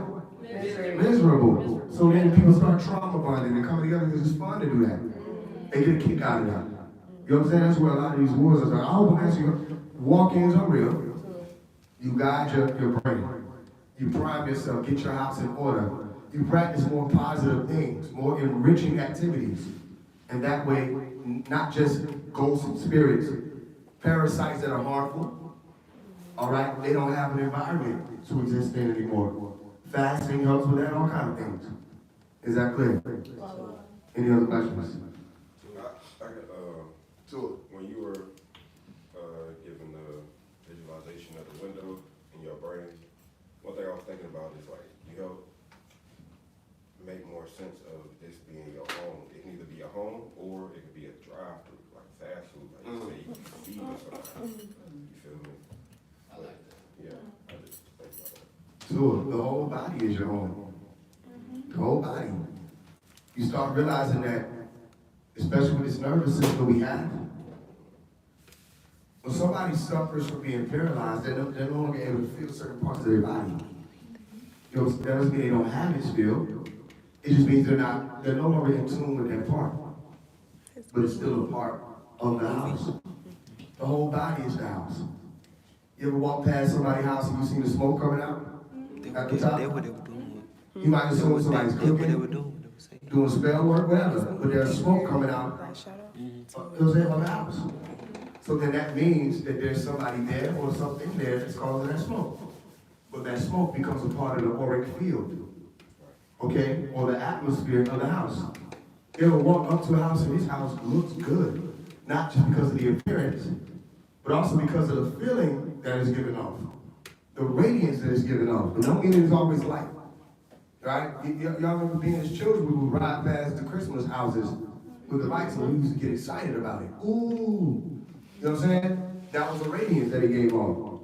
Some people see people and do the same thing, right? Because they're a celebrity. They say, oh, it's Chris Brown. Oh, it's Beyonce. Oh, it's this person. And they say, ooh, because of the light that they're giving off. You know what I'm explaining to you? That becomes the atmosphere of the home, the house. That's your aura. You with me?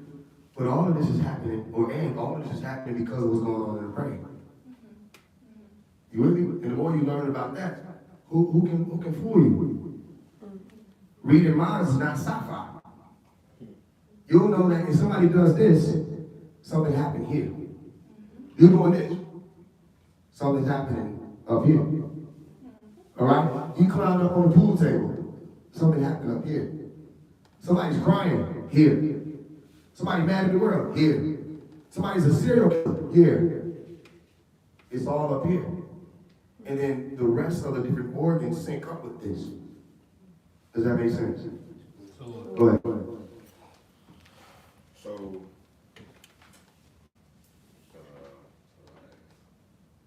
are your cells, I know how they have their own consciousness, right? Or they have consciousness. Well, how would you define consciousness? As in, they have a program that they can carry out by themselves. I would say yes. Okay, so the question is, are your brains and your cells two different, like, neurotransmitters?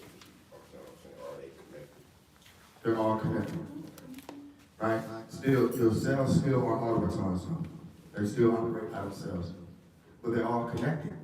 Because if the brain runs out of oxygen and it shuts down, the cells stop functioning because they realize there's nothing else for them to do. You understand that? This body is gone.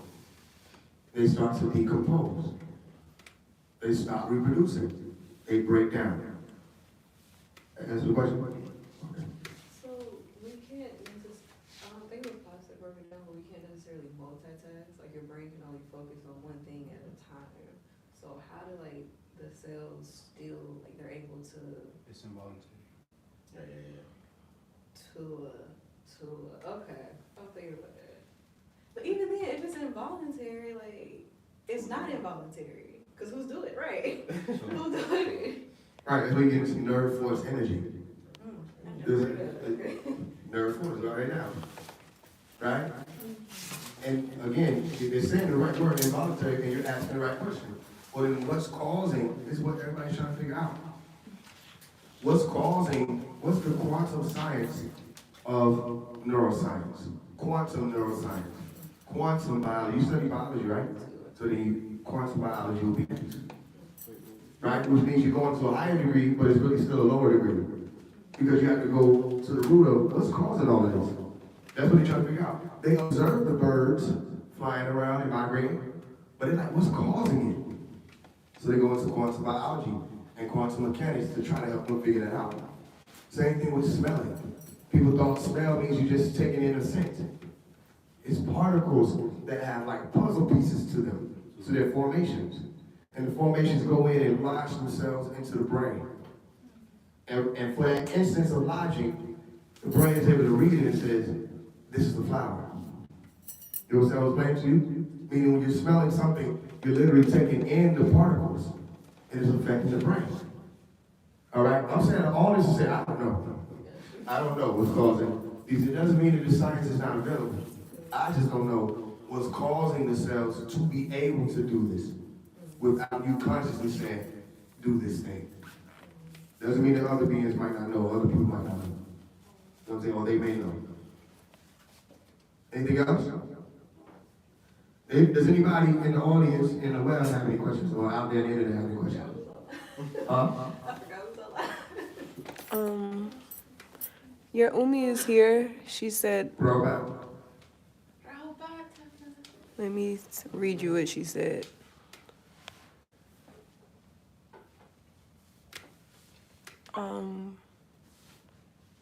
She said that sage session for the sisters was phenomenal. A lot of healing was taking place. And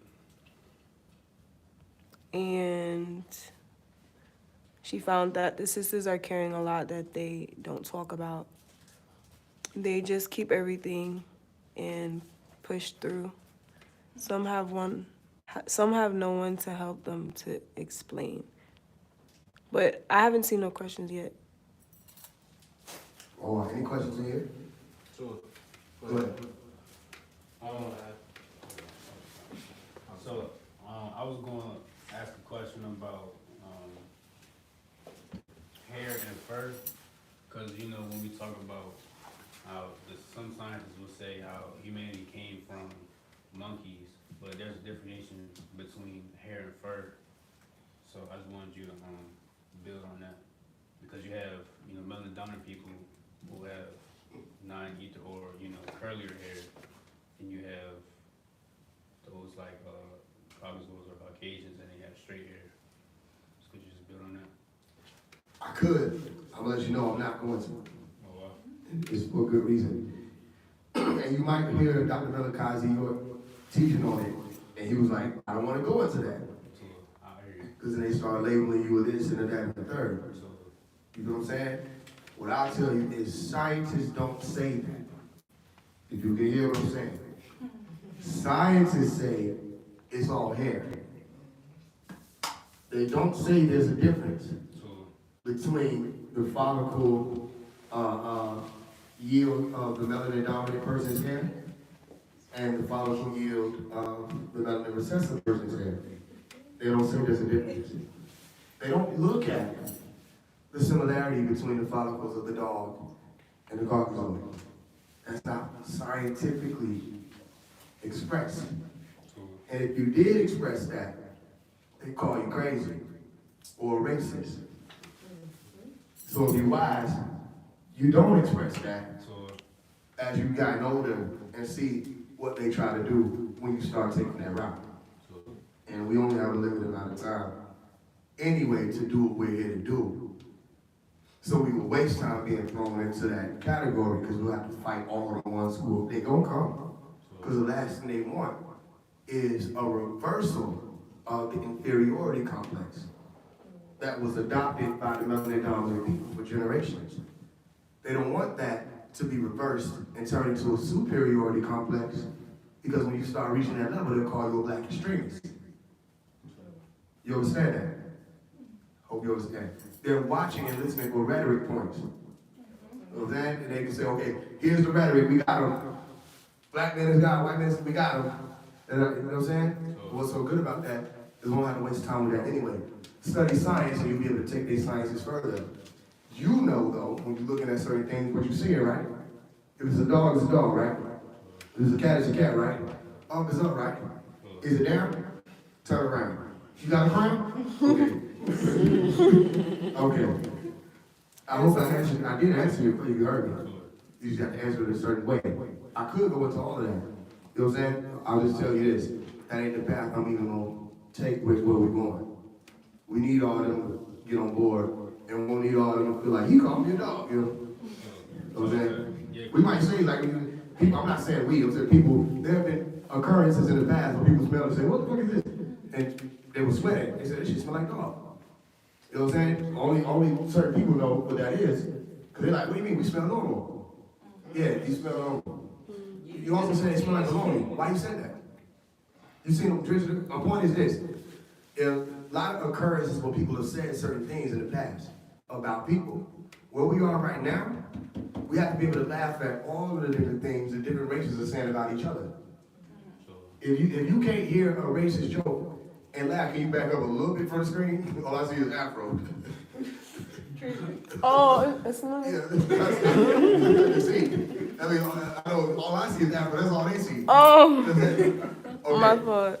We have to be able to laugh at the racist jokes. You know what I'm saying? At this point, you have to be able to see the Caucasoid brother and sister, and see the Caucasoid brother and sister.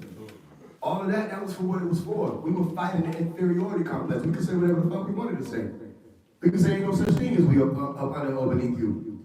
How could you be God and we could go all that? I'll be here all day. I could probably got every talking point that's necessary to remove that spam. But now when it got to the point where we don't need to do that anymore. You know what I'm saying? You can have brothers come in, they could be a Caucasoid, and they could sit there and listen and talk with you and build with you and pick up a brick and move it over here, da da da da. But if you're walking around your chest poked out and say, nigga, you came from dogs. Not only are you being self-righteous, you're hurting the plan at this point. Because we just needed everybody to be able to stand on that playing field. Not that everybody is equal. We just need them to stay on that playing field to be able to say, I have a brick, you have a brick, let's build this pyramid. Now, if the person came from the dog, but their hands work, and they can lift the brick and put it where it belongs, let's work with the dog people. I'm not saying people are dog people, I'm saying whatever your rhetoric is, or your mindset is that mindset going to be helpful to where we're going? They already did all of that, y'all. We broke all the spells. We even broke the black man is God spell, white man is the devil spell. Dr. Malachi York did that. He said, we see you two what? Black devils. Are there what? Black devils. And the answer to that would be what? Okay, so then we don't need that no more. He already broke all that. We know who people are. You know what I'm saying? So, okay, then once we figure that out, will they function in this way or that way? And whichever way is helpful, we work with that.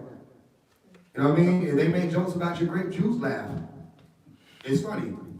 Unless it's not funny. If it's a lame, racist joke, don't laugh. It's not funny, that's why you don't laugh. But if it's funny, you know, we make jokes about them. Somebody told me a joke saying, yo, how you stop two black kids jumping on the bed? I said, how? They said, put Velcro on the ceiling.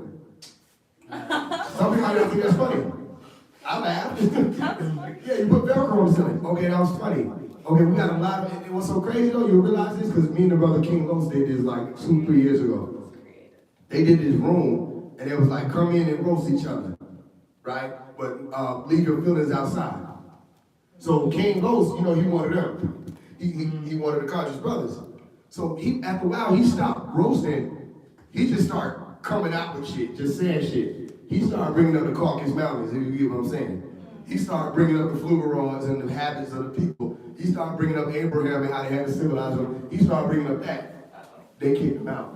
Oh shit. Because he wasn't even roasting no more. He was just bringing shit that was, he said, yo, let's have a sun conversation. Let's even stand out there a little bit. He started taking that route. They weren't even roasting no more. I'm like, yo, we laughed at all y'all jokes. We did the chicken jokes, everything we heard. It was funny. Okay, y'all don't want it. We had jokes too. My point is, you start realizing even when you take that route, they don't even want to do that. So you start realizing what's more important. The truth is funny. You can laugh at it. What's most important is whether or not it's funny to people is the truth, and the truth is debating on whether or not these are people who have hair or fur. It can't be important right now. It can't be. Because that same person that you might be offending could be somebody who could put you in, exactly, help you and help us with what we're doing. We don't need everybody to be a melanin dominant person. That's not what consciousness is. Everybody thinks consciousness starts to say, oh, it's just for black people. It's just melanin dominant people. Well, then how are all these scientific fields dominated by melanin recessive people? Every time you turn on the TV, it's a 7-year-old astrophysicist that done discovered a new field, or working with robots and all kinds of stuff. Okay, well then we need to know what they know, and our children need to be working with them.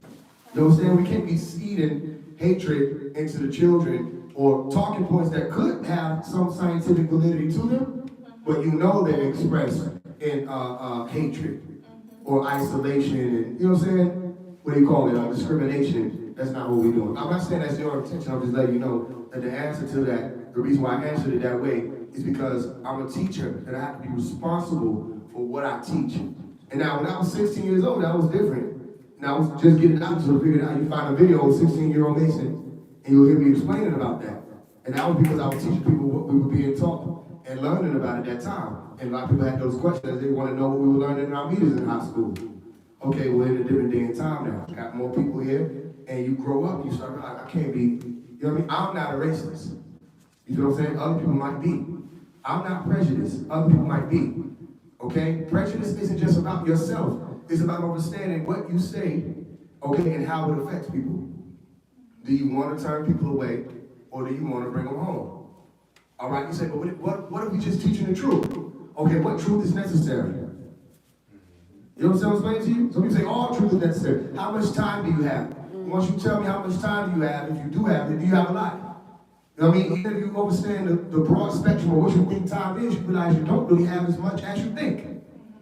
Based on where you are, it might seem like it. But you're in 2025, how fast did that happen? You understand? So we all sitting out here building this pyramid. It might be a truth that somebody's shoes is ugly. But everybody can't be telling this person as they pass on. Everybody can't be telling this person to go back and get some other shoes. We're losing time. Right? And even ugly will still be subjective. Okay, so just focus on what's important. Now, you can still study that yourself and find out the similarities if you just want to know these things. And then after you realize it, are you going to make the decision to look at your Caucasoid brothers and sisters differently? You know what I mean? Or are you still going to be able to see the humanity in them? Or are you going to minimize them to be an animal alone? And that would be your choice. I advise you, no matter what you find, still see the humanity in people. You feel what I'm saying? Regardless of what your rhetoric points are and whatever, you want to see that humanity so you don't miss the mark, which just means sin. And commit a sin against your brother by prejudging them. That's where you get into prejudice. You know what I'm saying? Go ahead. Oh, look, I was saying what you said. Okay. Go ahead. And I got you. Matter of fact, go ahead. I would like to know what keeps you centered in the work that you're doing and what experiences encourage you to keep going. Okay, what keeps me centered in the work that I'm doing? Knowing that it's been done, right? And y'all might think this is a cheat code, right? It is. I don't have to, listen, I don't even have to try to beat the game because it's already been beat. I don't have to try to be the master teacher. We already got the master teacher, Dr. Malachi York. I'm not standing up here saying, I'm him. This is it. It's over with. We'll never hear from him again. No. I'm telling you, it made my job so much easier to just deal with the truth. I'm not him. My mission is tied up in what he's doing because I decided that. Didn't nobody tell me I was going to do that. I decided that. The experiences you're asking about was when I was on Tom Ray. I saw everything I needed to see on Tom Ray.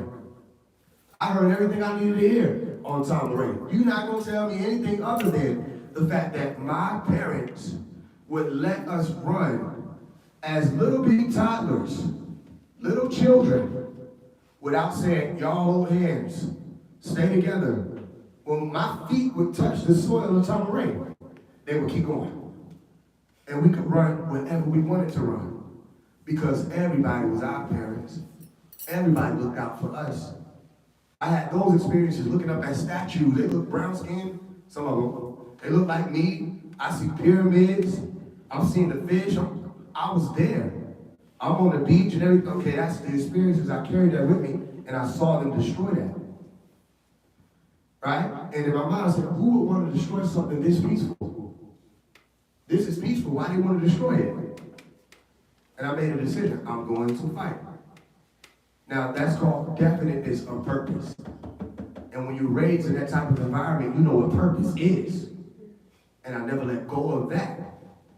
And I know Dr. Malachi York is innocent.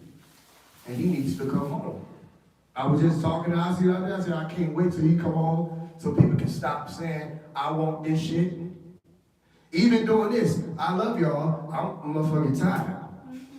I've been tired for the past 2 months, even just putting this together. Most of this was thought work. You know what I'm saying? I have a lot of brothers. They build shit. I ain't never got my ass outside to build. I built a pyramid out in front. You know what I'm saying? I built things in the living room. I'm telling you, this is something that is divine. All right? And it has to be happening for a great reason.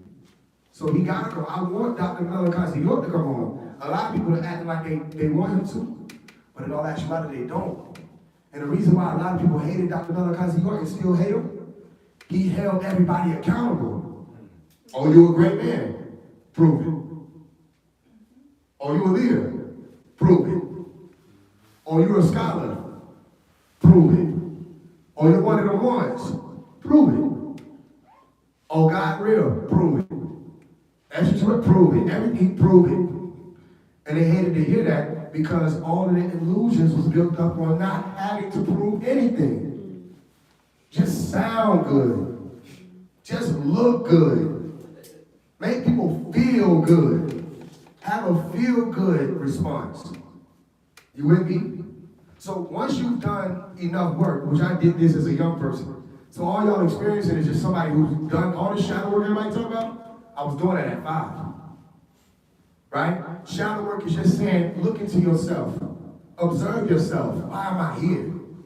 What do I want to do? What am I supposed to do? What am I in position to do? And then you do it. And I told my homie, I'm going to fight. So I don't even hear people. I engage with people to make them think that people think, I don't hear them. If you see me talking to people, it's because I know people are watching. There's not a single person comment. There's not any, these people don't mean anything. I know that at the end of the day, in the beginning of it, they don't really care about this stuff. It doesn't mean anything to them that they're going to die one day. It means something to me. It means that I'll no longer be able to speak to you all. That every opportunity that I got to speak to you, it meant something. So then you'll see people who may even be children of Dr. Malachi York speaking down on me. I can say to you with full confidence, anybody speaking down on phase 1 can't be with the master. They can't be because they're seeing this voice come out. And they're seeing everybody that's finding their way past phase 1 to Dr. Malachi York. I've said it so many times, I can make a full documentary or just clip after clip of me saying, I'm not him. Stop trying to make me him. When they say he's trying to be Dr. Melchizedek York, he wants to be his successor, that's them trying to make me out to be him. That's because they're looking up to me. They want a leader to follow. You understand? Which is why they running behind something. They run behind Prince York, or they'll run behind anybody that's coming out and look like him or talk like him or act like him. They just want to run behind people. That's not who he raised. Then who am I running behind? Who y'all see? I'm really asking the question. Who do you see me running behind? Nobody. Yeah, look. That's it. Nobody. Why? Because there's nobody to run behind. Why would I follow anybody when the one person I would follow made sure that I knew as a young child, don't follow anybody. He said, I don't want no people following behind me. He said, I need people walking right beside me. You understand what that means? That means you can point out what I may not see so I don't trip. There are people in here, y'all have skill sets I don't have. I can sit up here and talk all day about biology. I'm not in school for it. There are going to be things that she knows about biology that I don't. You understand that? I can sit up here, I can hold every gun I want to. I don't own all the guns this one does. So I can tell you, I can Google some of this stuff, but he's going to be able to tell you certain things from experience. I can be as militant as I want to be. I wasn't in the military, like she is, or she was. So certain things that she gonna know, certain terms she gonna know, I ain't gonna know that. You understand? So how I'm gonna be the one person? What I'm saying, that's not what the WAPO even was to begin with. It was never supposed to be this person, everybody follow him.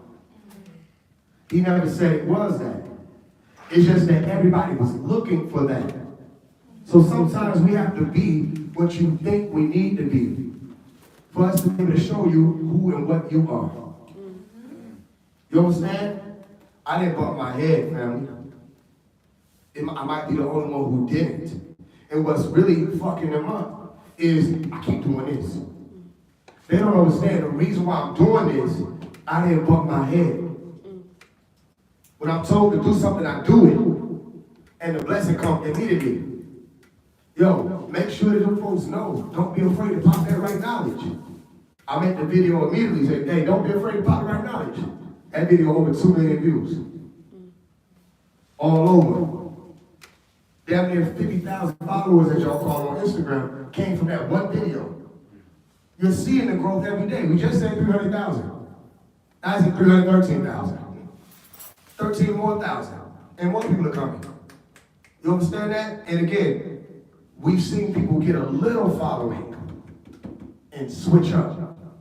Now it ain't about Dr. Melchizedek York, it's about their herbs. I turned a lot of people into vegans. How many souls did you save? How many souls did you raise or remind who they were so they could find their way? Now, I'm not saying there's nothing wrong with eating right or eating healthier.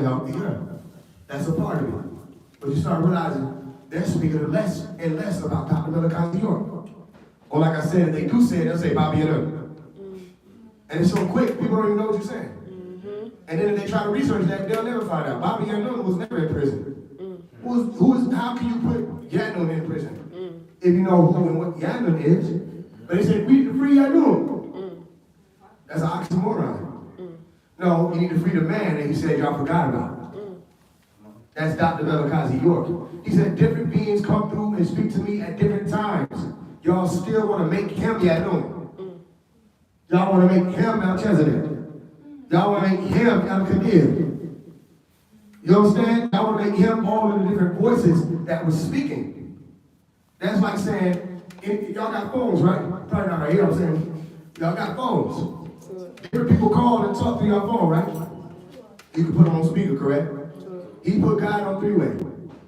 All right? God spoke. Okay, let's say your mama called you, right? You put her on Threeway. We able to hear her voice, correct? She's speaking through the phone, which is the vessel, right? I take your phone. Did I take your mama? I gotta say it one more time also, by the way. That's how deep the spell is. I'm not talking for y'all. That's the first layer. We gotta reach over into there. Your mama called, right? You put her on speaker. Now we can hear her. You understand that? She's speaking, we getting a message. She's channeling through the vessel. We take your phone. Did we take your mama? You ready for the next level? You got 2 phones.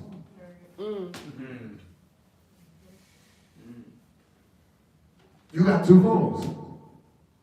So I take your phone. Your mama know your other number. She calling. She speak. They get mad because they recognize the voice.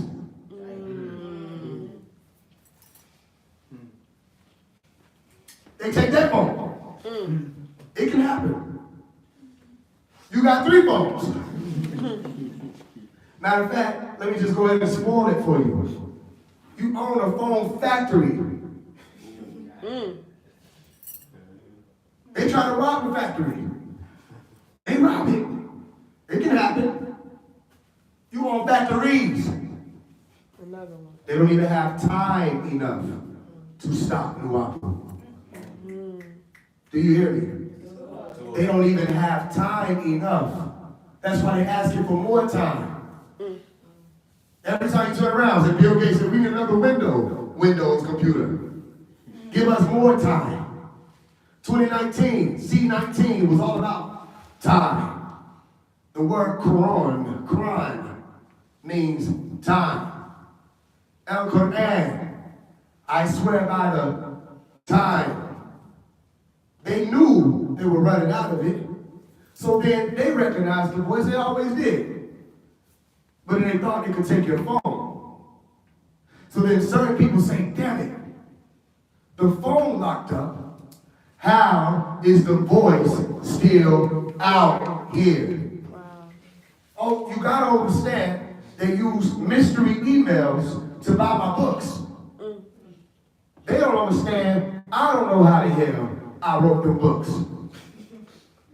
I read Hidden Hand Scroll with y'all. I'm reading it back. Say, this is amazing. How would I have been able to see certain codes by myself?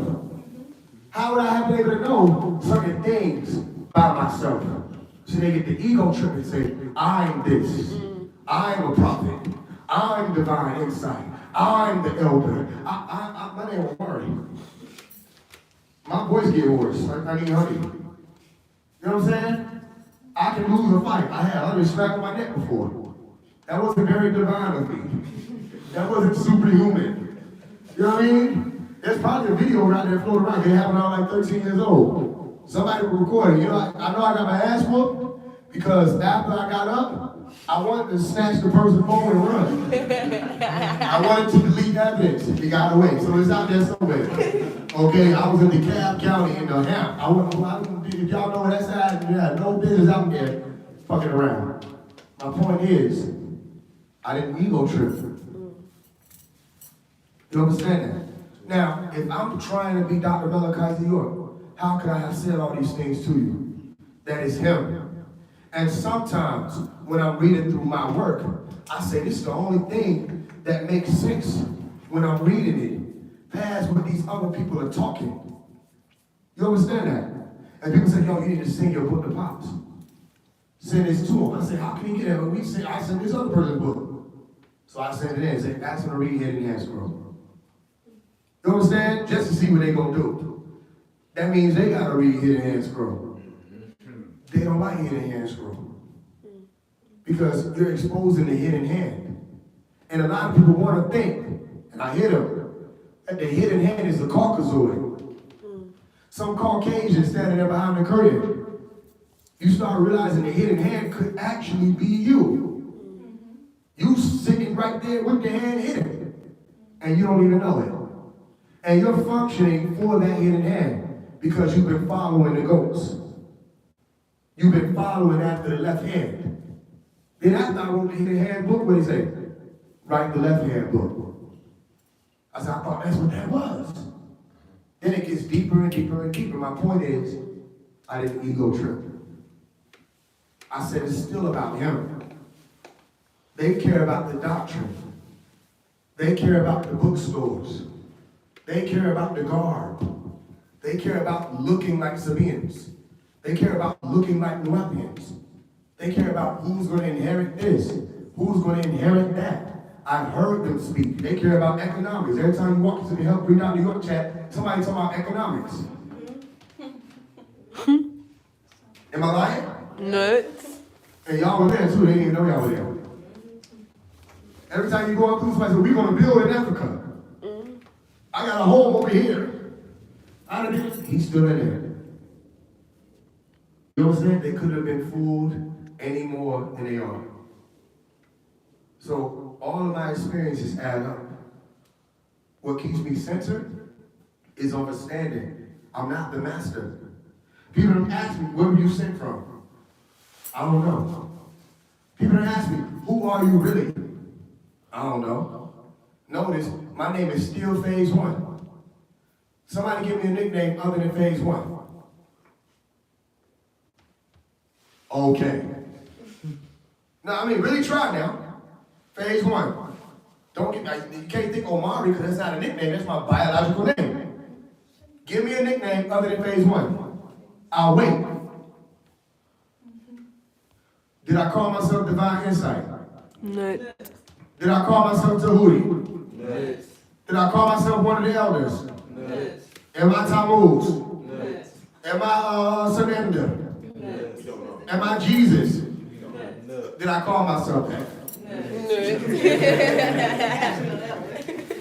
See what you did there. I see what you did.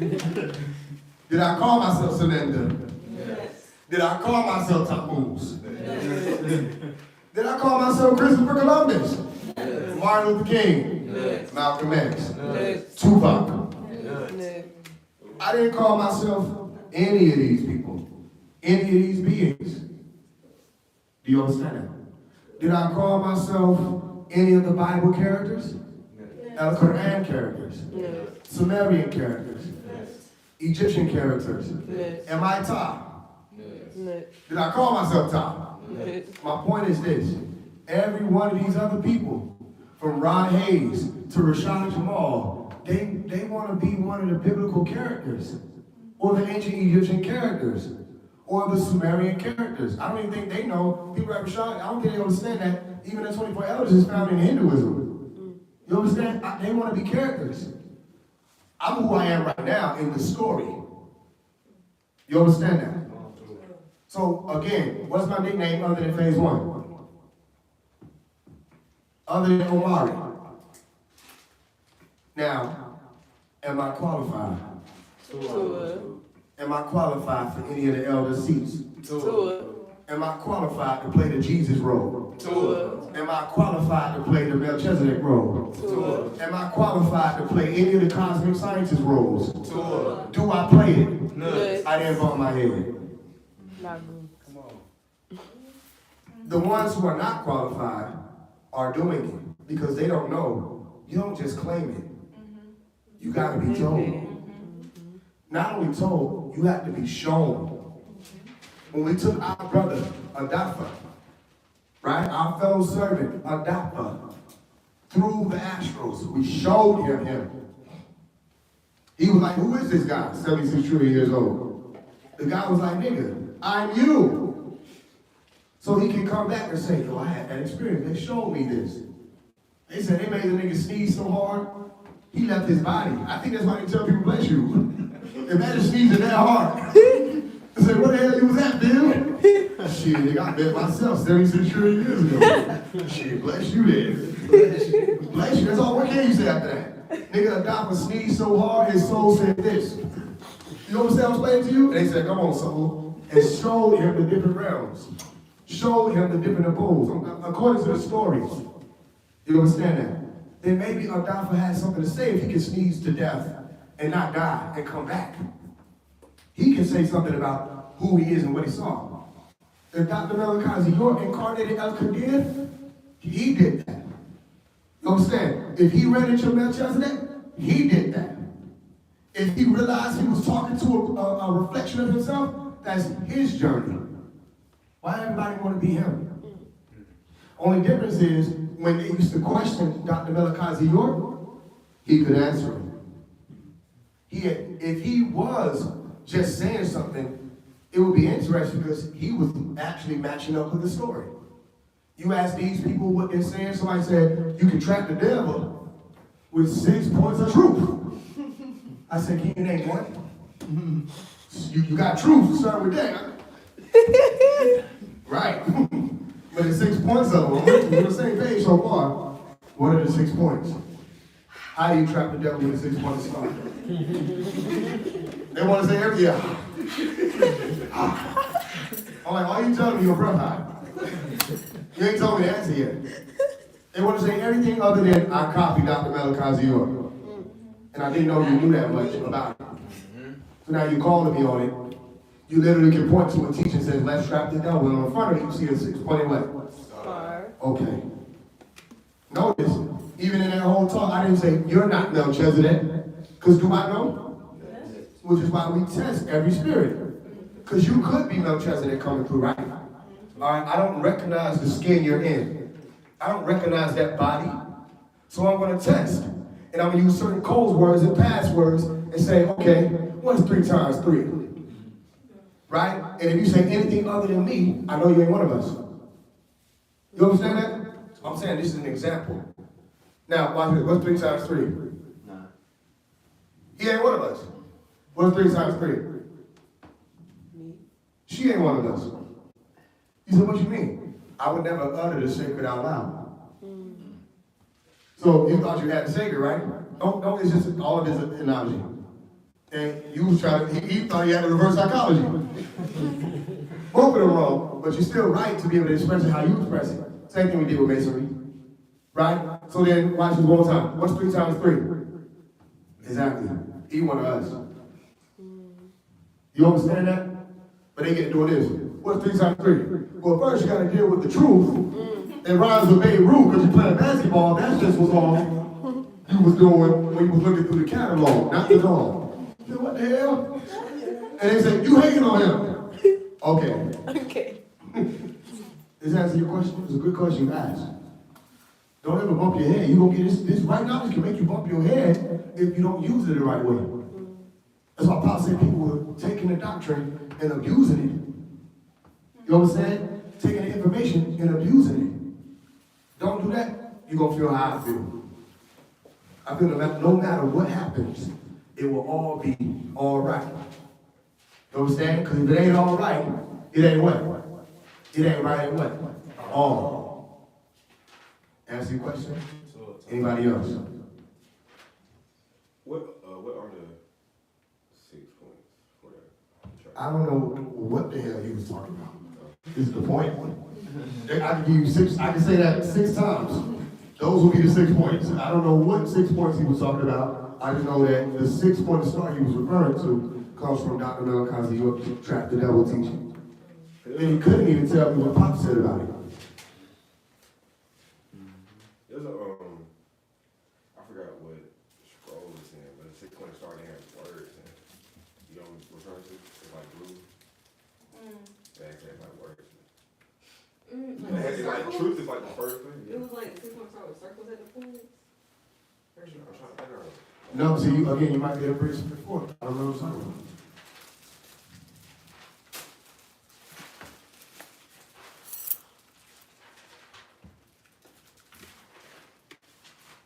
Keep going, don't wait on me. We got you. Any other questions? got it. Okay, go ahead, let me know. Okay, so, how you use it? It's at the top. That's all that. Have you seen that one? I forgot What we got here?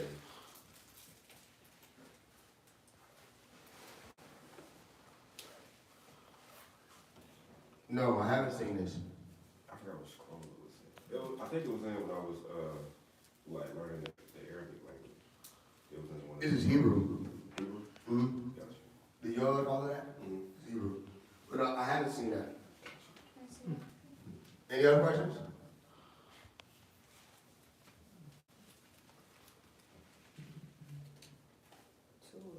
What's the suffix HIL? You know what that? H-I-L? I don't know that. Do you know the I don't want to say the wrong word. Is it secret name? It's like the very last, What language? it's right here at the very last page. It says, and Yanu has, and his mystery name. Who? It says Yanu and his mystery name. Who? Did you remember? Who? Who? Yeah, but I'm saying it says he is, and it don't say who it is. It's got It don't say who? Nah.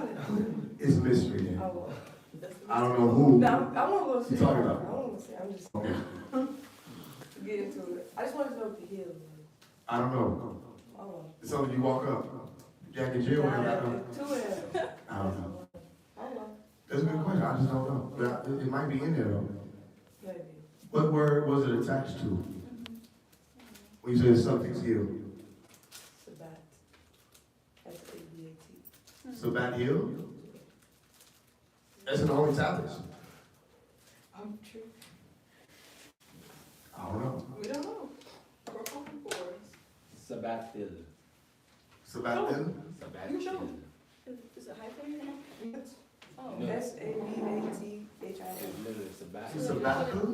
How would it be a? Okay, read it. It's the last one in the Holy Tablet.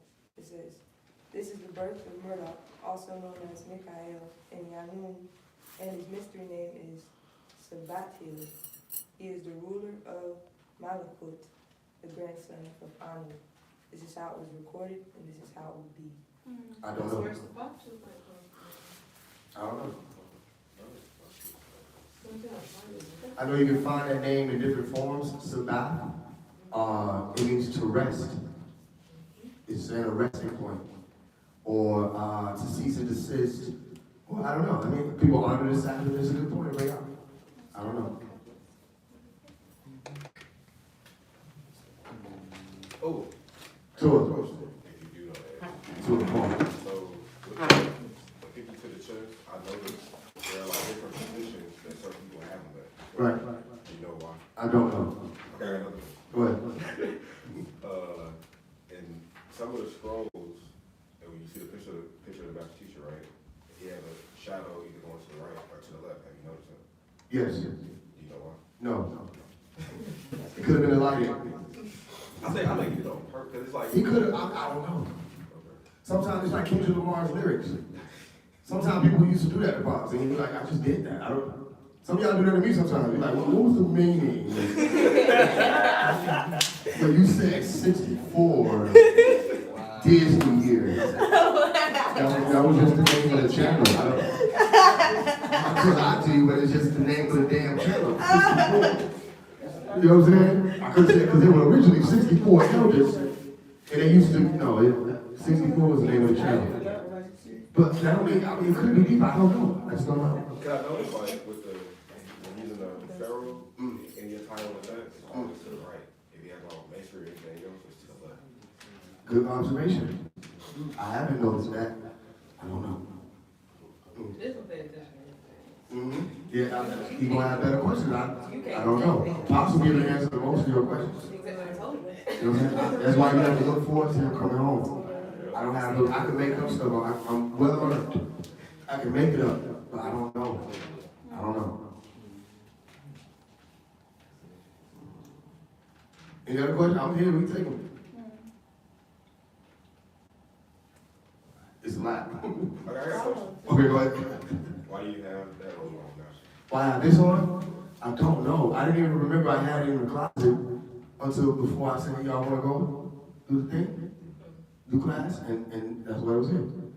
The same reason I didn't even know that this was going to be what I was wearing for the video when I said pop the right knowledge. I just took it from my brother. You know what I mean? And when it did it. So I didn't plan it, I had it. And I chose between this one and my grandfather's thobe, which is all right, so I put this on. This might be something. It might be a video that might change the world. We don't know. I don't know. We're going to watch and see.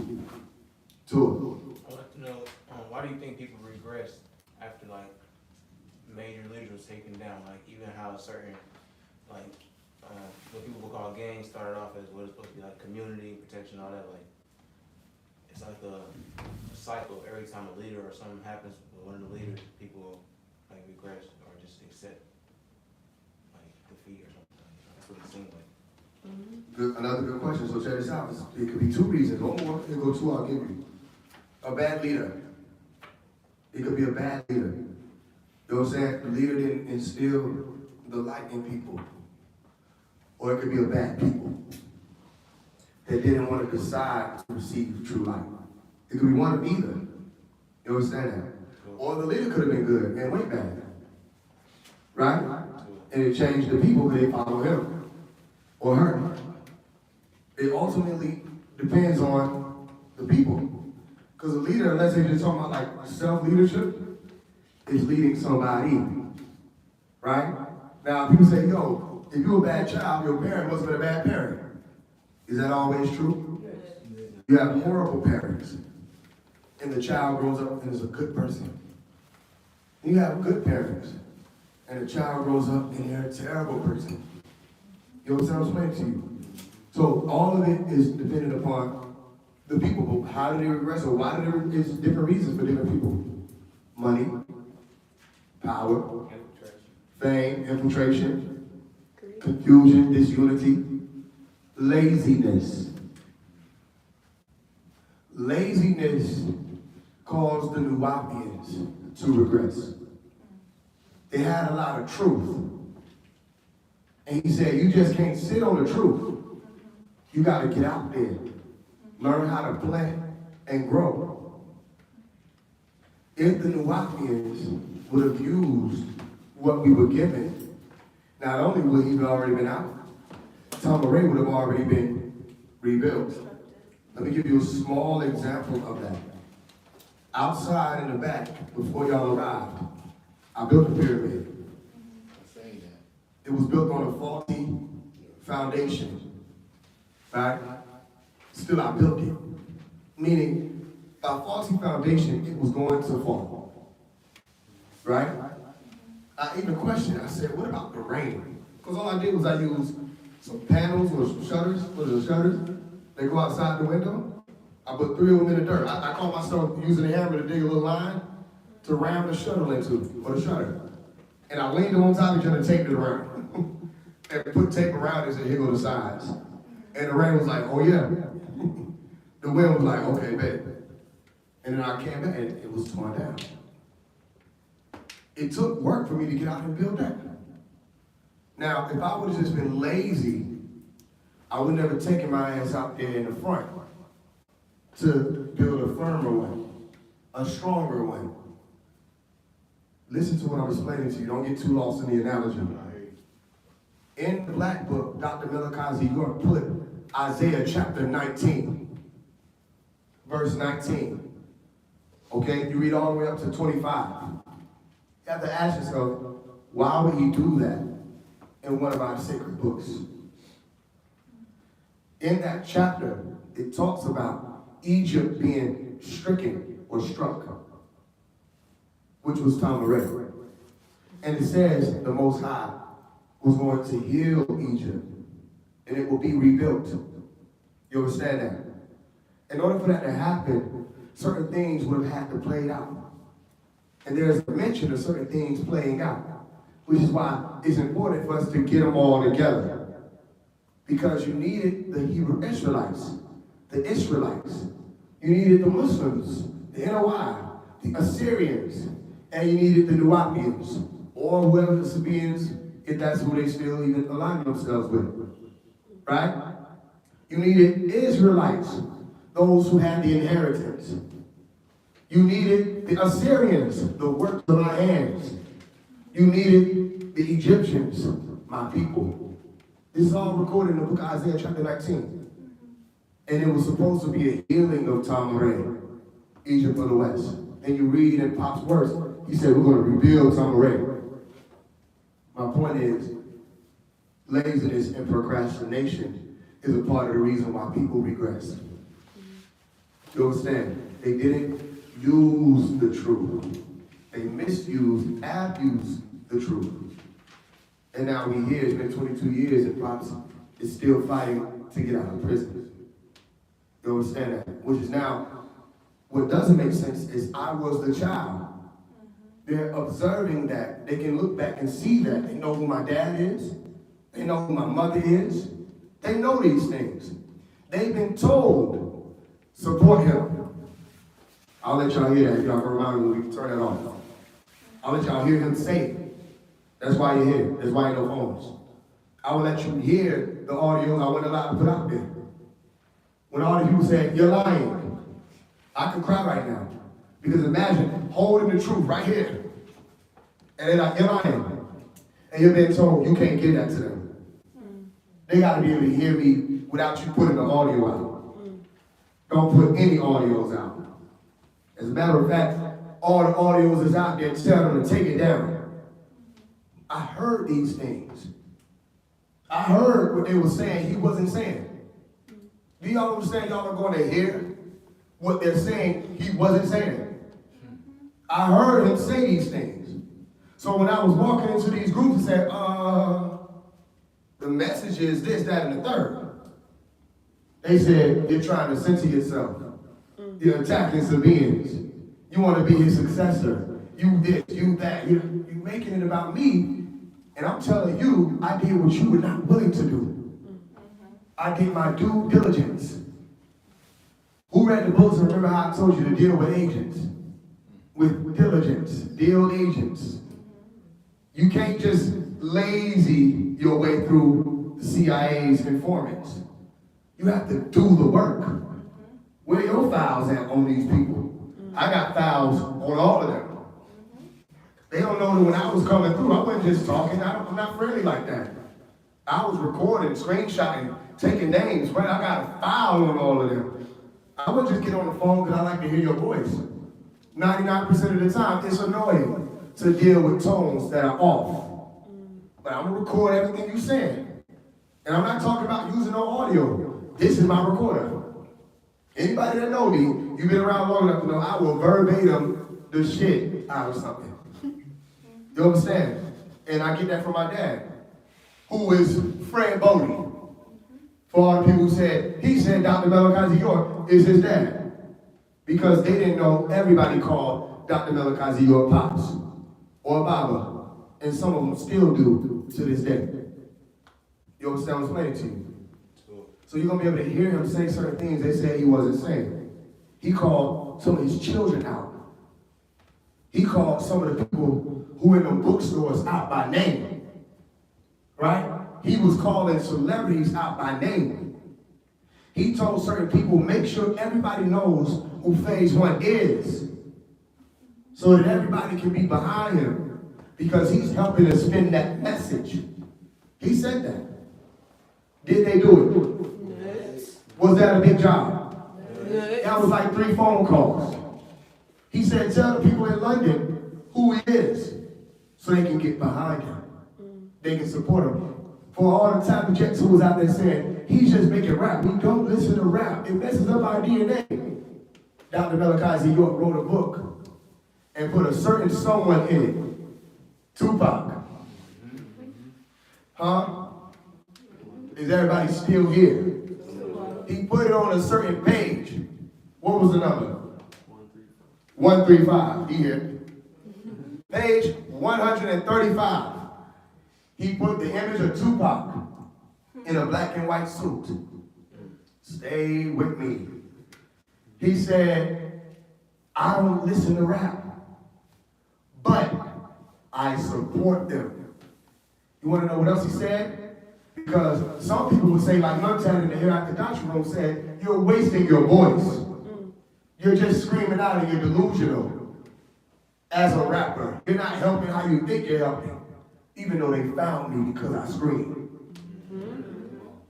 Top of Jet first words to me was, I heard your Letter to 21 Savage song, brother. They heard me because I rap.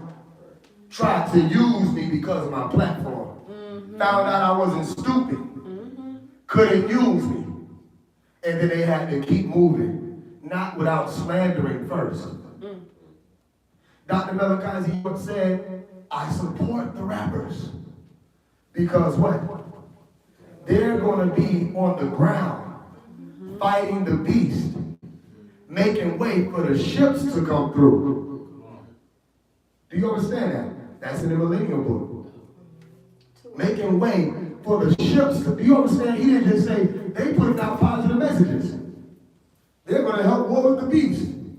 He also involved the same ships that when I mentioned them, she got irritated. When I mentioned the Hinduite, she got irritated and said I was what? Fear-mongering. And then got really mad when I said, Dr. Melakazi York said, they hate that. They hate when you bring up what he said. Dr. Melakazi York said, you see God coming out of heaven and you get scared? He said, you must be on the side of the devil. And it was quiet just like that when I said it. Because if that's the case, everything is fear-mongering then.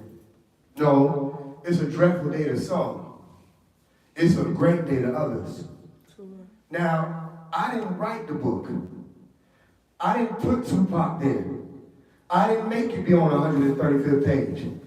He also said, don't get in their way. They're not here to hurt anybody. Just don't get in their way. He also said their mission wasn't finished. Meaning Tupac was cut off before he was able to complete his mission. Somebody here with me. I don't know if you all know. Me here. They did the same thing with Johnson. Like he was like, cause I was listening to Johnson. He was saying how like everything he was doing was to pull people over to like the positive. You know what I'm saying? You're just using that platform to pull people over. Right. Yeah. So check this out. I see Tupac Amaru Shakur. I know where I'm going with this.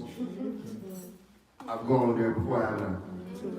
Tupac Amaru Shakur. Did they love him while he was here? He had some who did. While he was here, he said, everybody talking this and that. Why ain't nobody came out to help me? Did they help him while he was here? He kept fighting the beast. Real quick, can you find Illuminati coming from anybody other than Tupac while Tupac was here? All right, real quick, don't lie. Other than Omari, phase 1, who waged war against Baphomet? As a matter of fact, all the ones who were conscious led people to Baphomet. Dr. Melakazi York explained Baphomet is a representation of the devil, Satan, the left hand. You understand that? So did I go to war with the beast? Does Dr. Melakazi York listen to rap? No. Does he support us?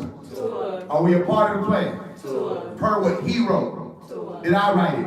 Yes. Okay, y'all quick. Y'all quick, some people would have slipped up. You understand? So they're not mad at me. They're mad at the one I'm presenting for. You're not upset with me. You're upset with who I'm presenting for. Because then I pull up and say, okay, why did he say right here we're going to support them? And then, 30 years later down there, he said, y'all need to be supporting him. He said, because believe you me, they tried to stop hip-hop. He said, hip-hop whipped their ass. Some people are like, who? No, pop cuts. Pop cuts. You know what I'm saying? You got people who curse. Pop cuts. What are you talking about? And he said, hip-hop whipped their ass. He ain't just start cussing. He cussed with, I don't need the what? Bitch and man. So how y'all know that? You don't need the bitch and men. But Pops, there's a whole lot of niggas over there that you don't need. That part. Wow. Get out of here. He said, that's right. Right. I don't even know who got a vote here. Wait. Paddle down again. You get what I'm explaining to you? He said, I don't need the bitch and men. He said, because the devil is going to make up his mind and come after us one day. It's written in the law. They're going to climb up that Mount Zion and destroy us, or try to destroy us, the tabernacle. He said, I don't need men. They're going to break down like little girls. You understand that? This is what he was saying. He put brothers through the harshest conditions. He's out making brothers sleep on the floor. Say there's rats in there. So? He said, I might get bit. Well, don't get bit. There's always somebody got to get bit. Why got to be you? And he said, keep walking. One day you're going to see what I'm doing. You with me?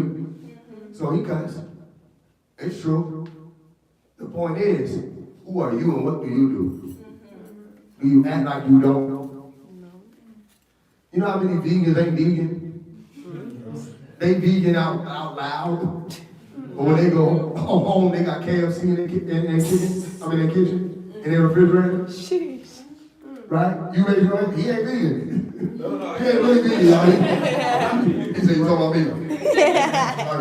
But if you want to continue, because my question kind of goes back to when you talk about people regressing. But it has to do with why mathematics. I want to ask. Talk to him. Let's do it. Okay. So in the Holy Tablets, right, and they're talking about how Yakub circled an hour, right, and placed people on the borders.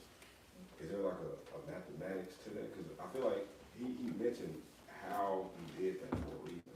With the Ebony tribe? Or the melanin dominated people? Yeah, it wasn't math of it. Yeah, like even when he mentioned the Caucasus Mountains, he mentioned 1612 as far as like the leader. He kept mentioning like this is like he mentioned the number multiple times. Yeah, I'm sure there was a reason for it. I don't know the reason for it. You know, I can make one up again. You have the question. Your thing is you have a lot of questions for Pops. You know what I'm saying? Again, I could literally go and read the Holy Tablets, what you read it, and then give you an example and make it up. I don't know your cool. I don't know your cool story. All I know is what was written, what was recorded. I don't know these things. You know what I'm saying? But that doesn't mean that you can't figure it out. Because maybe one day you study and you'll be able to teach us what you find out about it. And we can learn. And that's for all of y'all. You know what I'm saying? You need to be studying something.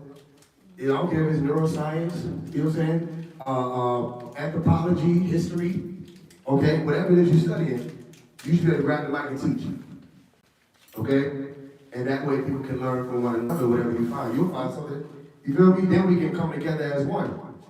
Right? Somebody tackle each chapter in the Bible for 2 weeks straight, and we come sit down and we learn the Bible. Different people come in and teach this at different times. You feel what I'm saying? So again, more good questions for the master. You know what I mean? And it's like, I love you. I can't make this up. I don't know. I could, but I won't. I don't know. You get what I'm saying? Another good question. Go ahead. What did you just say about rap and the ships? That Dr. Balakazi wrote, the rappers were going to make way for the ships to come through. Is that because of the frequencies? You could say that. I don't know. I'm limited. Cool. So you could say because of the frequency, maybe because of what we're doing. Maybe I'm Tupac. I don't know. Maybe I wasn't done, and I had to come back and finish. So, you know, they call themselves Tupac reincarnated, and it was born 1995. Like, nigga, he left after you. You know what I mean? So I could be Tupac reincarnated. It's possible. I don't know. They ain't made it known yet. I'll say it like that. But I know he didn't make no mistake by writing out that page. And what he said then aligns to what he's saying now. His thing is you can't stop Nuwapu. He wants Nuwapu to get out to the masses. He says spin that message. That's Nebi. Be that prophet. You don't gotta use prophet. Say messenger. Say angel. Whatever helps. It helps to get the message out. Even when money was offered, he said, I don't want no money. I never been a money person. Take that money and help make better video production. Get yourself out there big enough. You understand? So a part of our thing, maybe we the Avengers here of rap or music or whoever. And we all gonna notice why I had to get on somebody and say, what do you mean? Everybody can't be a rapper. What do you mean? Everybody can't be a rapper. Everybody can't be fighting the peace that way. What if all of us supposed to? Everybody that you're talking about might be outside this garden. We following orders. And I ain't come to somebody and say, yo, you got, I ain't say, yo, you rap. You got to rap about Dr. Melancholy. Some of y'all started doing that by yourself. Now, did I write Can't Stay? Or did you send me Can't Stay? And I got on it and said, we got to shoot something to this. You feel what I'm saying? This got to be heard. Y'all are doing this on your own accord. You with me? So that's a part of it. It could be the frequency, right? It could be people coming together and finally say we're gonna live New Wapu the right way. And y'all had to find me because I was a rapper. It could be any of these things. I'm gonna tell you this, I don't know the whole thing. Maybe that's why you're here. Maybe you're gonna know something I don't know. You feel me? I don't have the whole plan in my hand. All I accept, I'll tell you that, is it's all in the plan. That's how I'm walking.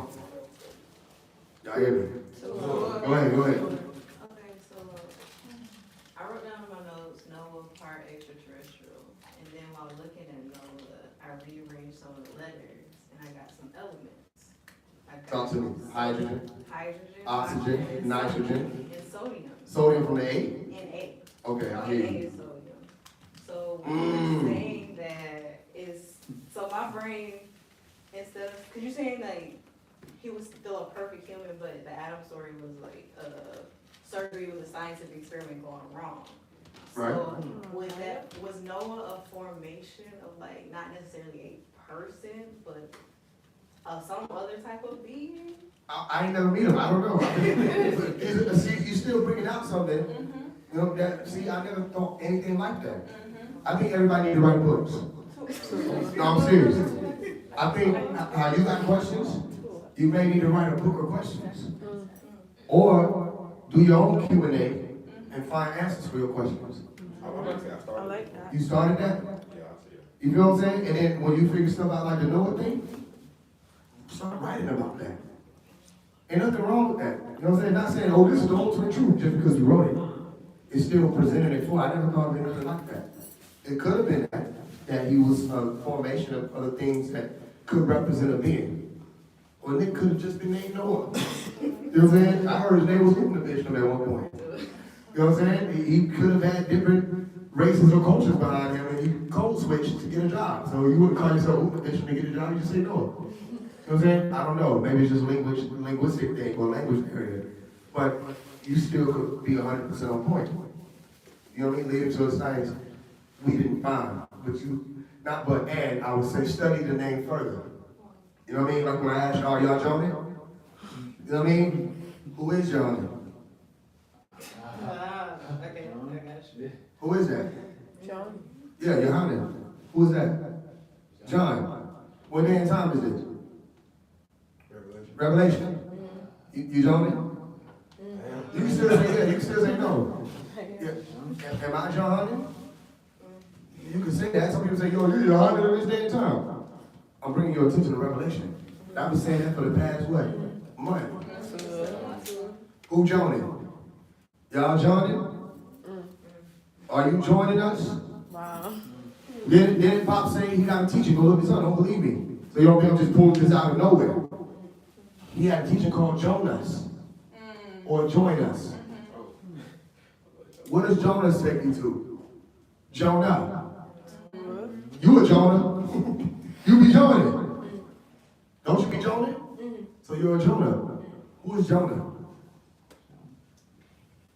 Jonah takes you to the first question. What was the first question of this class? What is it? 9. What is it? Segment number 9. Right? What does Jonah's story have to do with the number 9? Can you find the number 9 in the Jonah story? Now, never. Nineveh. Huh? Meaning, none of y'all thought of that, did y'all? When you say the word 9, or Nineveh, that is a vehicle. And 9 or nun is a fish. Does Jonah's story have anything to do with I don't want to scare y'all now. Hold on. No, keep going. Look at that top face. Come on. It's a submarine. Submarine. We are going submarine. We're going under the water. Because Jonah was a submarine. Right? Or Jonah was in a submarine. Tua. In a whale, which is a big what? Fish. Fish. Nun means fish. Look it up. Nin means fish. Look it up. So you have the nin eva. Nineva. Nin ve. VEH is for vehicle. Means to carry. A fish vehicle. Which is a Submarine. Are y'all here? El-Khadir was seen riding on top of a what? Fish. Moses' story told him to take a what to meet El-Khadir? The fish hopped out of the boat. That's how he knew El-Khadir was there. Nin. Nun. Yen. Oh fish. Yenun. What does Yenun sound like? The sound of the whale. Am I okay? Let's turn this off. Let's turn it off. Turn this off for real? Now y'all ain't gonna be able to hear it. Y'all ain't gonna be able to hear it. You know that, right? We just binaural beats. Wow. I was just listening to that. Sonar. Oh my gosh. You said that's a whale. That was Yanun coming from the submarine. Wow. El-Khadir. Moses and El-Khadir. Dealing with the straight and narrow. Straight is S-T-R-A-I-T. The line where the two waters meet. Are you with me? Tua. Narrow is the Greek word for what? Water. Go look it up. N-A-R-O. Straight and narrow. Yanum, old fish, El-Khadir, where the two waters come together. All right? At the mental plane. The lower worlds and the upper worlds. The lower points and the upper points. Yanum.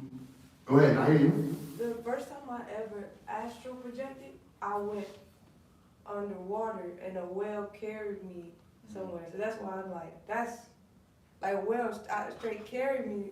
And then I was getting picked on over because I told them I went to rest listening to whale. Right? But that's amazing. It is. It's meditative tones coming from a fish. Wow. I like listening to binary beats. I was there, Wow. which is here, when they said, let there be light. Right? What was there before they said, let there be light? Water. And you can say darkness. That's something I thought about. Go ahead, let's do it. How they call like the ships down here that on the water, they call them ships. They Right. They call the ones in space Ships. You know what I'm saying? Exactly. That's- And they all Wait a travel. minute, what about planes? Cause like air is just less dense water. Right? So, Planes. And a plane is a ship. yeah, it's a ship, it's also a place. Too. Mm-hmm. That's all. Another word for the mothership is mother what? Like, Mother plane. Now, stay with me with what I'm saying. If we're saying, oh, fish. And fish takes you to the carrier of El-Khadir, meaning it was a vehicle. You can look all this up. VEH gives you that prefix to say to carry. And the 9 being, or the nin, carries. Nun carries you to the higher abode. And all you have to be able to do to reach the higher abode is ask the right Question. meaning what quest am I on? Question. So what did I tell you the question mark resembles? The staff. Does Moses carry a staff? With the staff you will work many wonders. If you have a wonder, don't you question? Huh? Did El-Khadir have a staff? He did. Some of y'all know. I told you read the stories. Read, what was it, Surah 18, Al-Kahf of Al-Quran. And you'll read about Al-Khadir. And read where the two seas meet. Right? Al-Khadir is presented. If you don't read the story, read the presentation. Watch the presentation in Google. Look at the images when you get an opportunity. And you'll see him with a staff. Right? So Al-Khadir had a staff. Moses had a staff. And they came from two different worlds. Moses parted the what? Red Sea. El-Qadir means what? Green one. The green one. There's not much talks about the green sea in the Bible. But you hear about this red one. That's where you start. And they ask Moses, who has the most information? Who is the most knowledgeable in this realm? Who has the most wisdom? And Moses said, it is I. And God was like, it is not you. I need you to meet one of my own boys. His name is El-Qadir. Here's where you meet him. Take your nib, your nine, and go and meet him. And be ready to walk with him. So he met him at the Mediterranean. Medi. Medi means what? Middle. Terra. Middle earth or land. Nien, which is or noon, right? Mediterranean, the middle earth, noon, the fish. That's what he meant. You can find that right there at the Suez Canal or the Suez Canal. All right? I say Suez Canal, all you do is flip the letters around, and a canal is a channel. So the God channel is a physical manifestation of this story, and it's in your body. The heart chakra is the Mediterranean. It's where you separate the old world from the new world. And it's an old world to you when you get into the what? The new world. It's the same thing right knowledge did. That's why we say El-Qadir with us, Dr. Malachi York. Because we've had to ask the right questions to be rightly guided to that which was provided for us. Okay. Y'all hear me? So, y'all Jonah, meaning Jonah. The well. And well holds what? I don't think y'all hear me. Water. Well.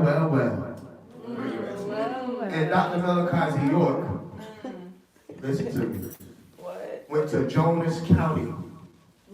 And they didn't know where he was after that. You know what that sound like? What does it sound like?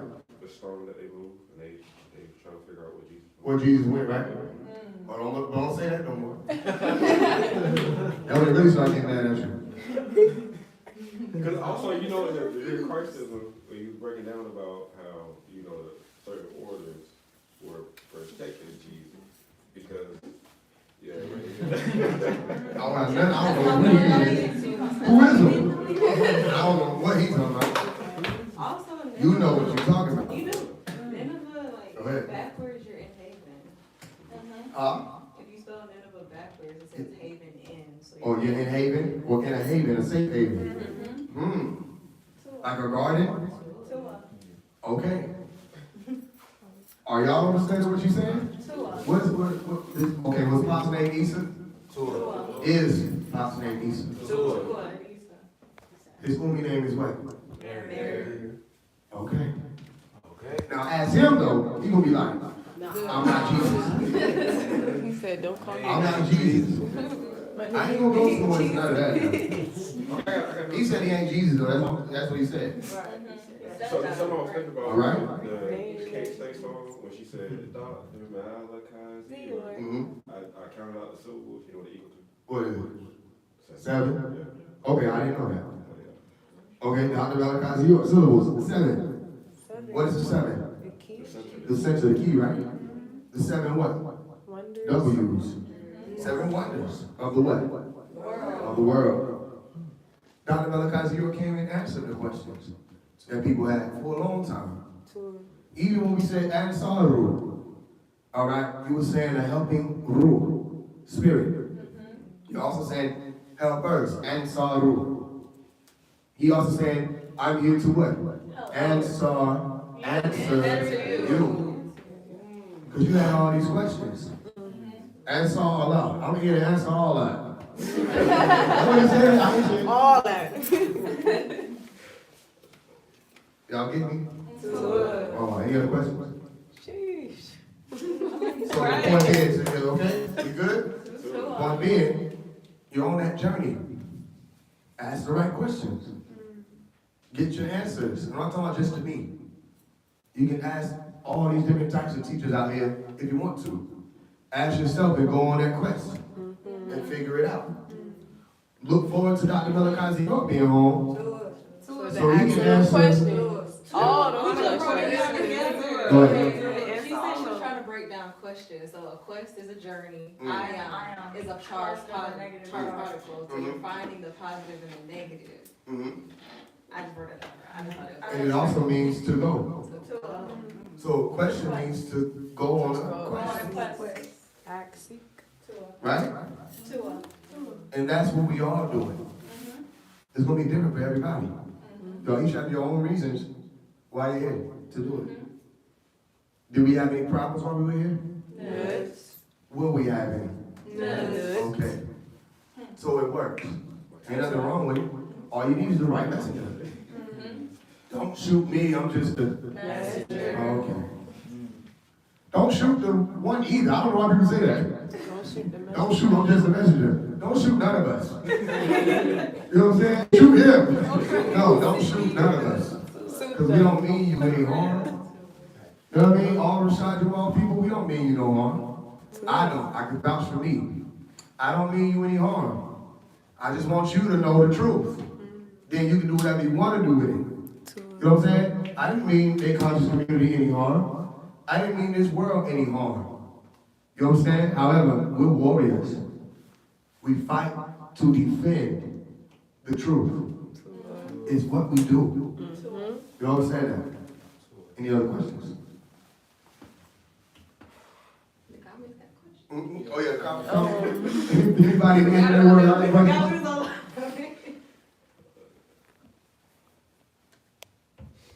All right, one person they said, why does it say the origin of the Baphomet symbol was from a painting from Livy,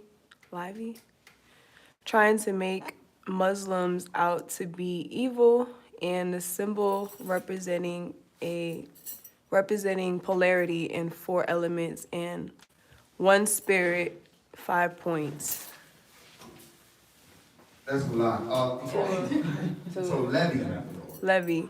Why does it say the origin of the Baphomet symbol was from a painting from Levy? I was saying, so the goat worship, that symbol predates Levy. You gotta go back to Greek. You gotta go back to Pan. You understand? When the representation of the devil or this demonic, chaotic entity was being pushed out. That's the image they're using. It's supposed to represent so many different aspects. One being Azazel, the scapegoat, right? The one who everybody's gonna try to put their blame on. You go to Al-Quran, Surah 14, Ayah 22. All right, and it explains how Shaitan and Iblis is gonna be saying, yo, they're gonna try to blame it on me. All right, when it was being said, people would try to put it on the devil. And he was going to say, no, all I did was make you promises. So did Allah. You listen to my promises. You believe me. And you wanted to walk with me. It goes right back to when Allah was saying, you are of the lowly. And he started to put him beneath him and said, you are cast out. And Iblis was like, I can lead and will lead all those who intend to do right away from that path and make evil fair seeming, the disobedience fair seeming.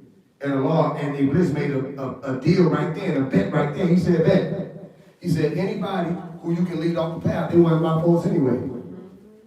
You can have them and they'll be in hell with you. And that would have been a test. So he will be asked, did you make any of these people do anything? He will say, no, I didn't make, you know that. I didn't make these people do anything. They decided on their own accord, according to these stories, how it goes. It's the same thing. Is that making sense? So this being was a being of chaos to lead people away from order. That was Pan. That's Azazel, who will be the scapegoat, who people think could be the scapegoat. Go research Yom Kippur. Y-O-M Kippur. K-I-P-P-U-R. Right? They need a scapegoat. They need something or somebody to put it off on. It's the same way with Baphomet. So when people started reaching consciousness, they allow for their primitive instincts to take over. They want to be more animalistic. You know what I'm saying? They want to practice outward sensuality. What you do in your bedroom is what you do in your bedroom. Why is it to be promoted to the whole world? You understand? Why is it that when women reach consciousness, they have to take off their clothes and run around with little children? You know what I'm saying? It's not just them. Why when the men reach consciousness, they got to turn into goat worshipers? They say it's just a symbol. Then why is it on everybody's page? Why are y'all promoting the goat to everybody? Then you're lying and you're saying this is a symbol of ultimate wisdom. He has a goat head. He has goat legs, goat body. This is not an ultimate wisdom symbol. This is a Sophia wisdom symbol. That's what Sophia means, by the way. It's just the lower realms of information or knowledge. It's not beyond it, which is why that torso is the only part that's actually human. That means he's not half and half. He's predominantly animal. Meaning his animalistic nature has dominated. Which is why he's pointing to two moons. And they'll lie. They'll say, no, the one up there is the sun. Then why does it have a black background around it? When the last time you looked up, seen the sun, and it was darkness behind it? Not the sun. It doesn't happen. That's just the moon. Two different points of the moon. You understand that? So if you have the moon and the moon, that's just the lower realm. It's not even duality as they line. We don't went to all that already. So the point is, that representation don't start with Levi. It don't start with Knights Templar. It goes way back. You understand? So when you understand the representation, you start realizing they use the goat to represent the devil. They use the snake to represent the devil. These are their symbols they've been using since before our great-great-great-great-grandparents were born. And now the conscious people said, this is our symbol, we're going to use it.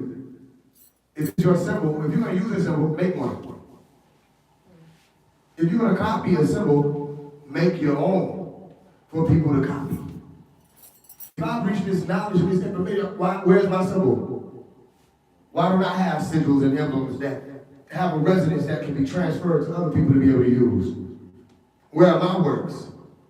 No, their lower natures get grabbed hold of when they start reaching this conscious information and they turn into villains. You understand that? Not superheroes, they turn into villains and start doing the works of the dark side because they didn't understand. Or they did understand and they made their what? Choice. Is that clear? What else we got? It said thank you for clearing that up. You got it. I have a question. So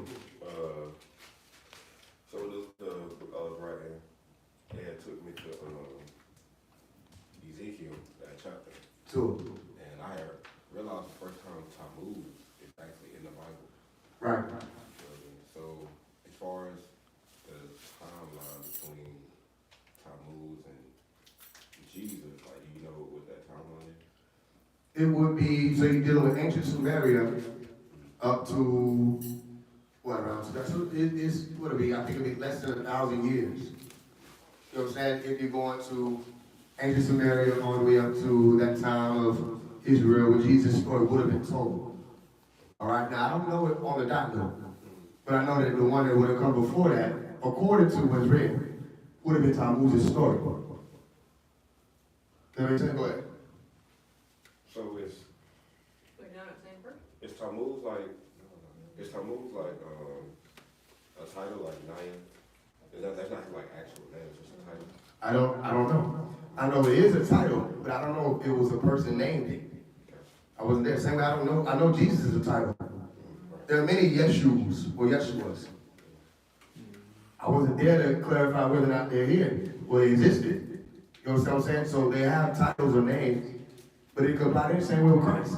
Same way with Aki. You know what I'm saying? These could be titles, but as far as whether or not it was the real name of the person, I don't know. That makes sense? Oh, any other questions?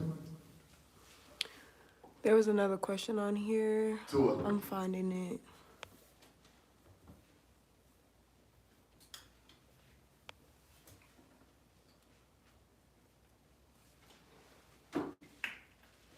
We'll take this last one and then we're gonna pack it up.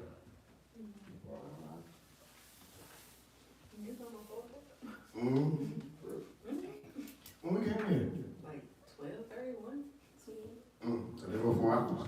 You can't say that no more. Like 20 minutes. Yeah, quick one. You say time flies when you enjoy yourself. All right. Almost there. Yeah. Yeah. But you know, teachers get upset if they can't When say you got, that. yep. Mm-hmm. I As soon as you ask them something they don't know, they start feeling unqualified to teach. I literally said, well, how do you know? Exactly. And I got put out of class what for do you that. mean, how do I know? Mm-hmm. Exactly what I said. Where is it? What is it? Anybody or that's it?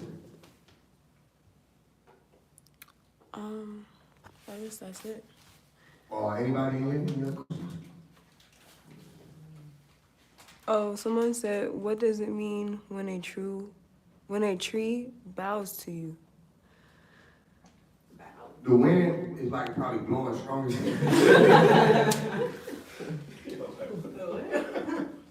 Maybe talking about a branch.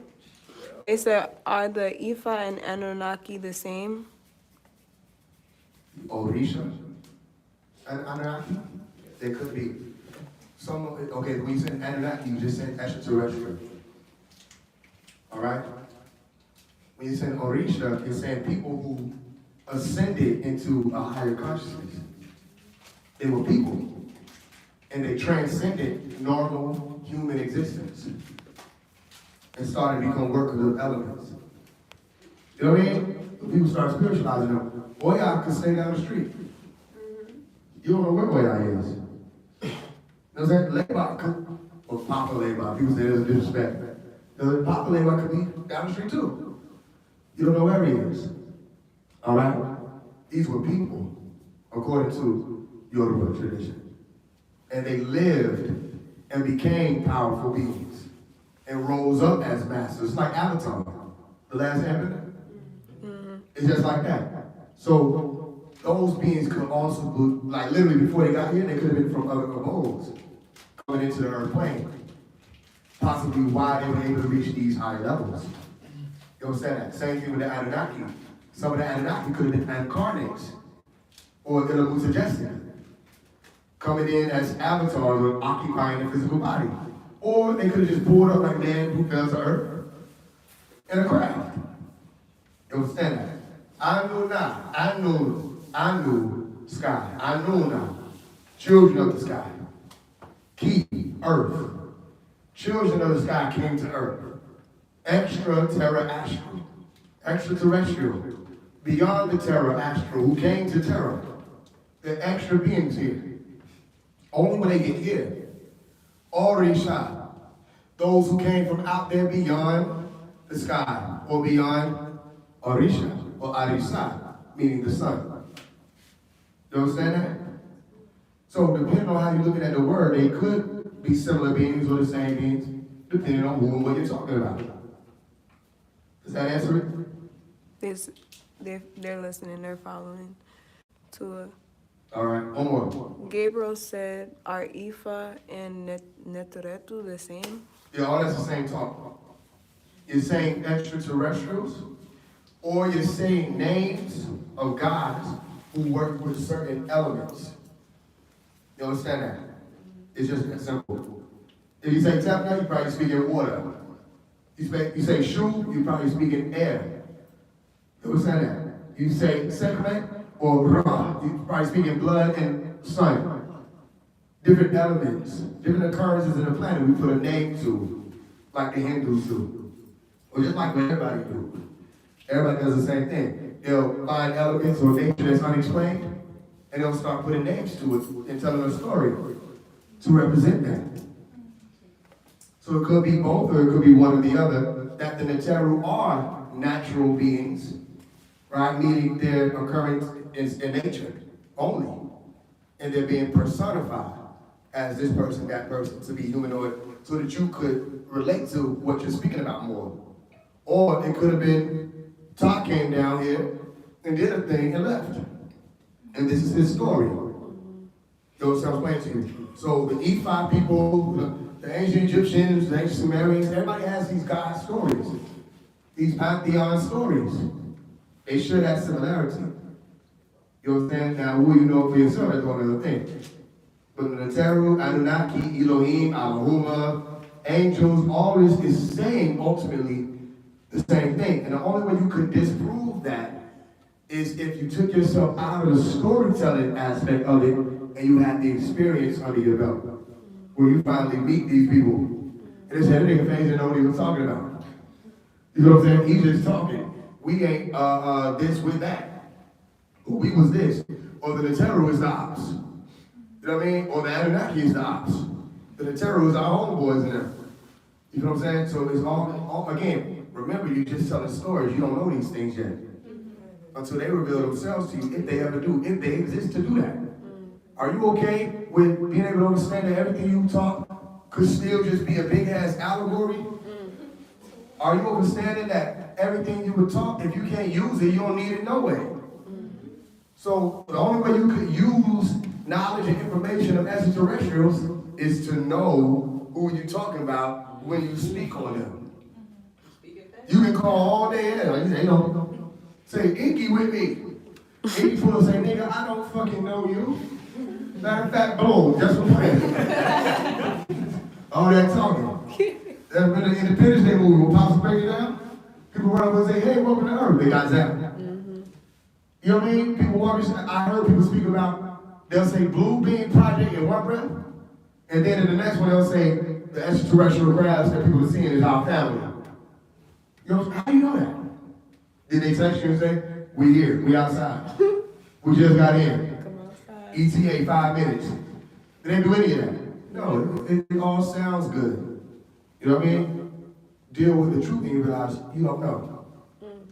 You know what I mean? But once you figure out that you don't know, you put yourself in a better position. Because you can ask yourself into knowing some shit.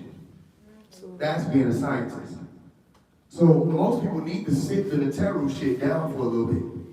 The Anunnaki shit down. They know everything about the Neteru, Anunnaki, all that. What they ate, where they come from, what they drive in, the color of the crap. And don't know anything about what's going on in their life, in their neighborhood, on their planet. You understand that? All right, so the best people who can answer the Neteru questions is the Neteru. The best people who can answer Anunnaki questions is Anunnaki. The best people who can answer the Agdo or Orisha, get in touch with them. Some of y'all don't even play with Orisha. I'm telling you that right now. Okay? You can take that or leave it. But if you're able to be in the mind to do so, ask. Say, oh yeah, I don't know if you're real. Can you show yourself to me? Now, if you walk outside and 3 seconds later, it get to rain like you ain't know no thing other than that, you got your answer. Or just call it a coincidence.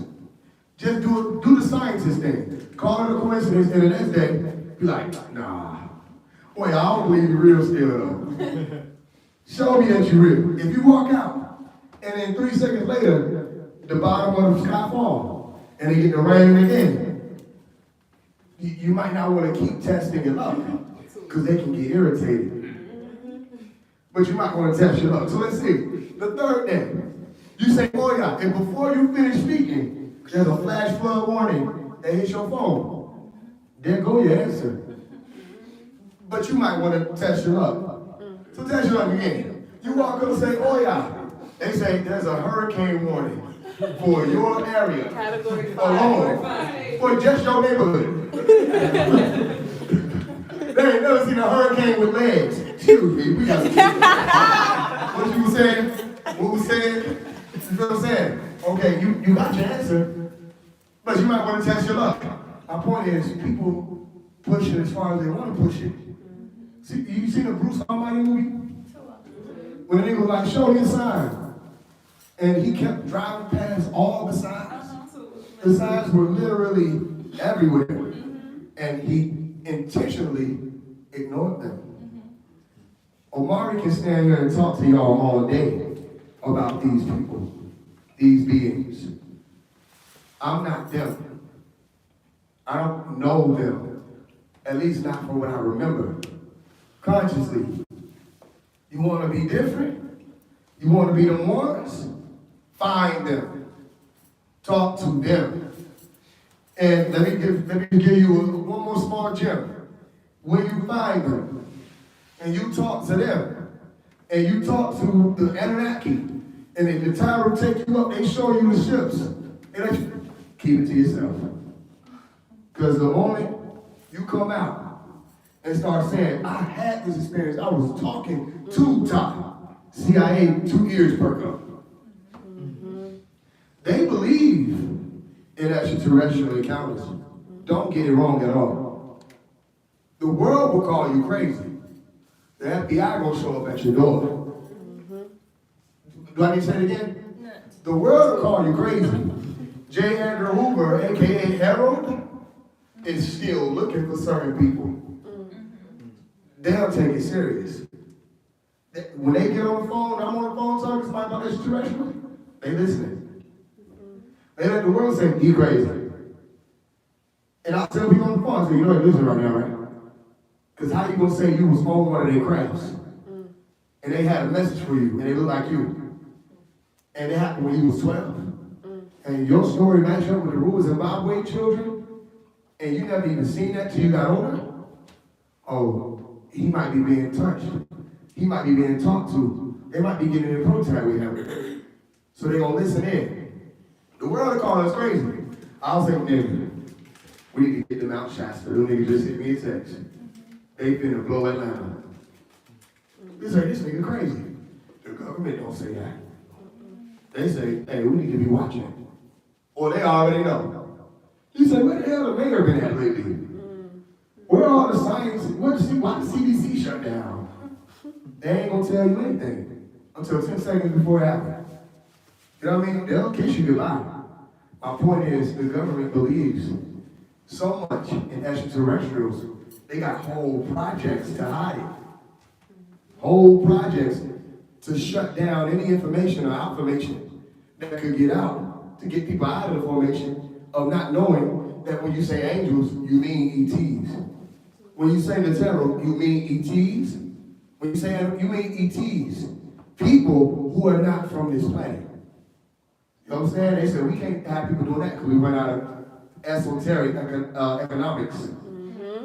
And esoteric economics runs the world. Literally. Is that clear? All right, go ahead. Just so you were saying, just something I noticed dealing with like Christianity and stuff, and extraterrestrials, hot guys, extraterrestrial, whatever.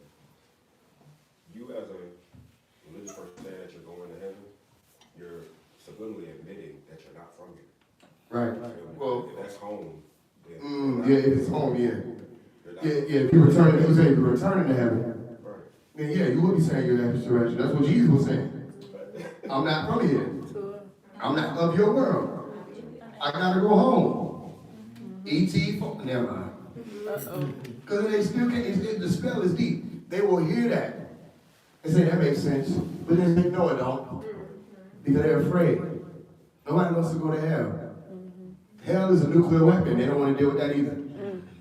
The lake of fire is a nuclear weapon. You know what I'm saying? At least how it's being represented. A lot of what they think is hell or is abode is destruction that happens while you're alive. The destruction of the earth. The destruction of the destroyers of the earth. The wiping of the surface by fire and not by water this time. The movie Noah.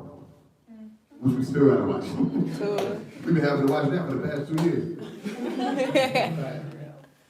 All right, go ahead, last question. There's a good question here.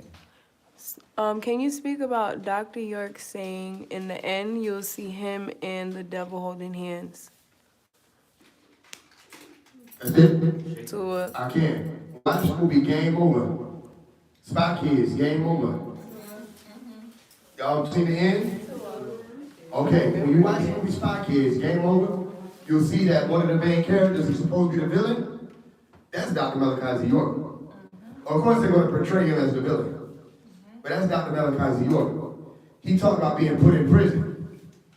He had multiple beings that were him, or clones that he was speaking to and getting information from. And he was surrounded by green walls and purple, green light.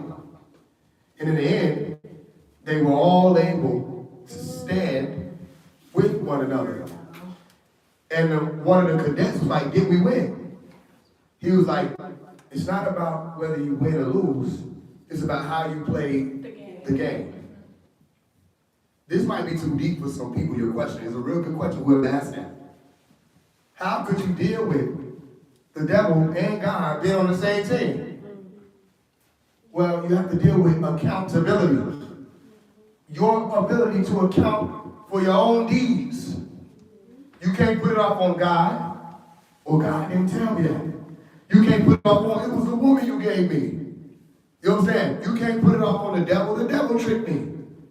What is it that you did, and you know you were doing it, and you did it with conscious intent, or conscious intent, and you carried out the works? There's nobody you can put it off on. So that you show up and say, these niggas on teams? I've been screaming, fuck you my whole life. I don't even know why. Then you feel even more stupid, like, damn, why the fuck did I have a problem with this nigga? You read the story, the nigga ain't do shit God didn't tell him he could do. Then you ask, how the hell was the clash in the garden? Can I ask that question? Okay. How did he get there? God seen his ass walk like, God sees the whole thing. So he seen the clash and just turned the blind eye. God knows all things. Go ahead. What you call it, like a plant, like a seed, like you set them in Yeah. Jacob. Like I did. That's what Papa said. Jacob, that's why. Remember when me and Enon did the experiment? Was that so hard to believe? Okay, you can put it together when you can see things like that. And you watch people's responses. You know what I'm saying? People want to beef with the devil. They don't want to beef with themselves.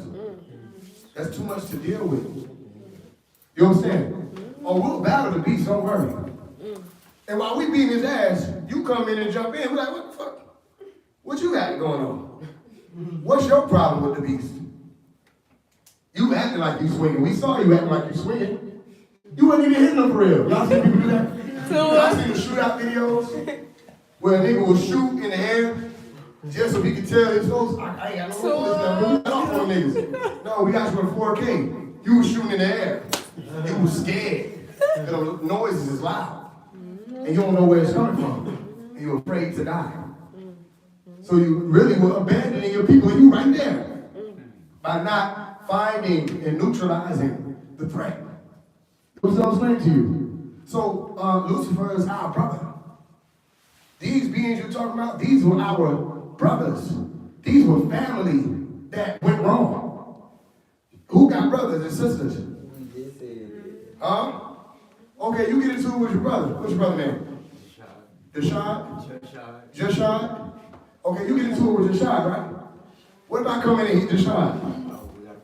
Okay, not only you, I got to box you, I got to box Jashad. Because what y'all got going on is what y'all got going on. Why am I involved? You see us beating the beast. If you don't understand why we beating them, you could be helping the devil. Do I need to repeat that again? You see me, okay, watch this. You see me beating this old lady up. I'm talking about, I'm giving it to her. You come in, you suplex.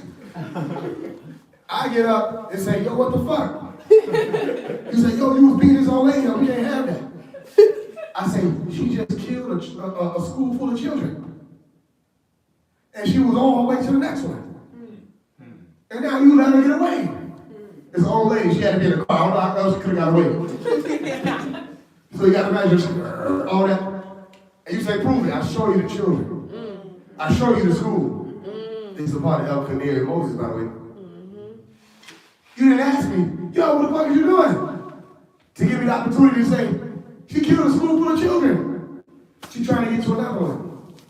Now, the blood of the next school children is on who hands?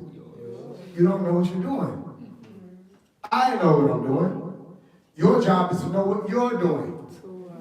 You understand? Because there's a principle to everything. People think they can violate that. You understand? That's why when you see Rashad Jamal, phase 1, why are you going and attacking Rashad Jamal? You don't know what's going on. Let the ignorant followers of his come and do that over here so we can see they don't know what's going on.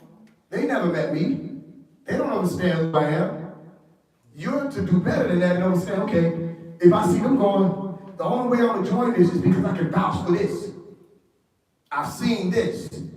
I can go in and check and see, okay, that's true. I do my own research and say, let's put something together then. I got a video. I made something. I saw this. I heard you lie. I did, and then you start being able to, and you see there's principle to that. Other than attacking people for their character and this, that, and you don't even know what's going on. It could have been a setup. It could have been a test. You understand? So the first time y'all endured the test of the snake in the garden, it was really okay, I'll give you a cheat code. You could be tested at any moment dealing with somebody like me.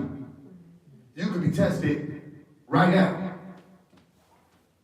You could be tested tomorrow. You could be tested on your way back. You would say, but you said it was time to leave. But did I ever say the key word? I was playing. Because I want people to think I ain't supposed to leave. You understand? So the point is, Dr. Malachi York is saying, when all this is over, you'll see me and the devil laughing together. He could have put all this together. He could be on here right now. Watching, listening. Some people said certain things, they said they weren't even going to say when it comes to that. I'll tell you this, I know how certain things go. He could be right on here, or maybe not. Maybe he didn't catch this one. He could be right on here. He could have been in all the chats. Even if you don't think he in the chat. They transcribe the chats. And they send it to him. They write it up as letters. Like a script.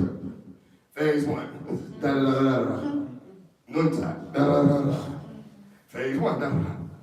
They don't think that that's happening. I'm speaking so they can expose themselves. I'm dropping audios in their chats so they can run out. Say, there they go, Pop. Right there. The only issue you got to deal with is some of the people who be transcribing. Remember what we said about time? They don't want to leave certain parts in there. But that's fine, because they ain't the only one transcribing. That part. And I done talked to some of everybody. I ain't come out and say, up these people. They said, this person ain't never going to talk to you. I said, oh yeah? I go over and talk to them. They say, I've been waiting to talk to you. It might not be the same. You might have an enemy. That ain't my enemy. But it might be an enemy of yours for a good reason. But you might not like Hassan. You know what I'm saying? Hassan might not like you. Well, if you see me over here shaking Hassan's hand, now you don't like me, that's a problem. You understand that? Well, I got an issue with him, and you talking to him, now I have a problem. None of this makes sense, does it? This is where a lot of beefs started. Real quick, don't lie. How many times can y'all tell me? Just give me one. Where the devil lied in the Bible.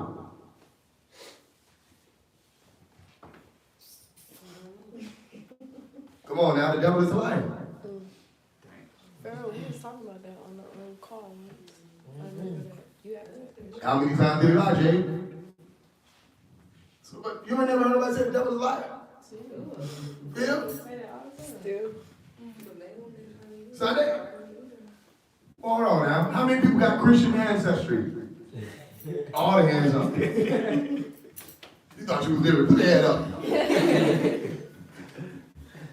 Right? How many people heard the devil is lying? Hands up.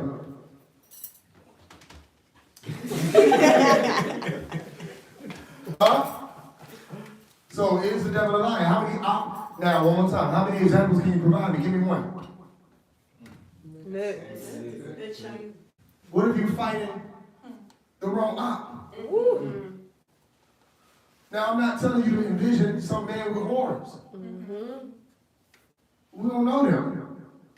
What image is that? When the last time you met somebody with horns? You? You. Okay, you're a woman, right? You gonna talk to a snake? As a woman. Are you gonna be around a snake? I mean, you might have some snake friends. But as soon as you figure out there's a snake, you get away from it. Just the idea of the snake, you don't stay around. Brothers, when the women see the snake, do they scream and call us? Or do they stay and say, I got this? What you doing in here? You know what I'm saying? Now, some of the swings in the car, you might deal with that. Some of y'all digging them.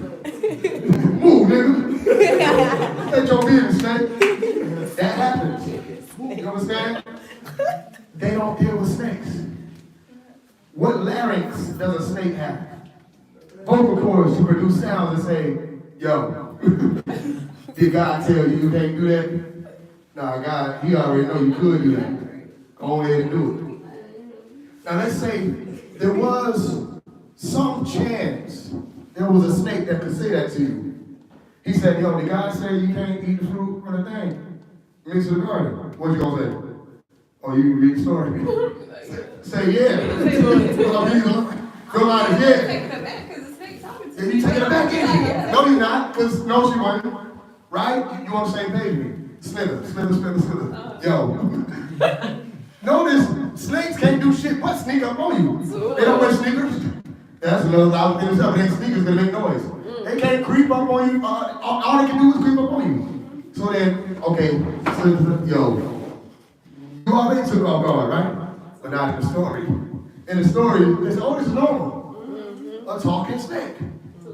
Say, yo, did God, for some reason, they just talk right to you. Did God say you can't eat the trees and all this stuff, the fruit?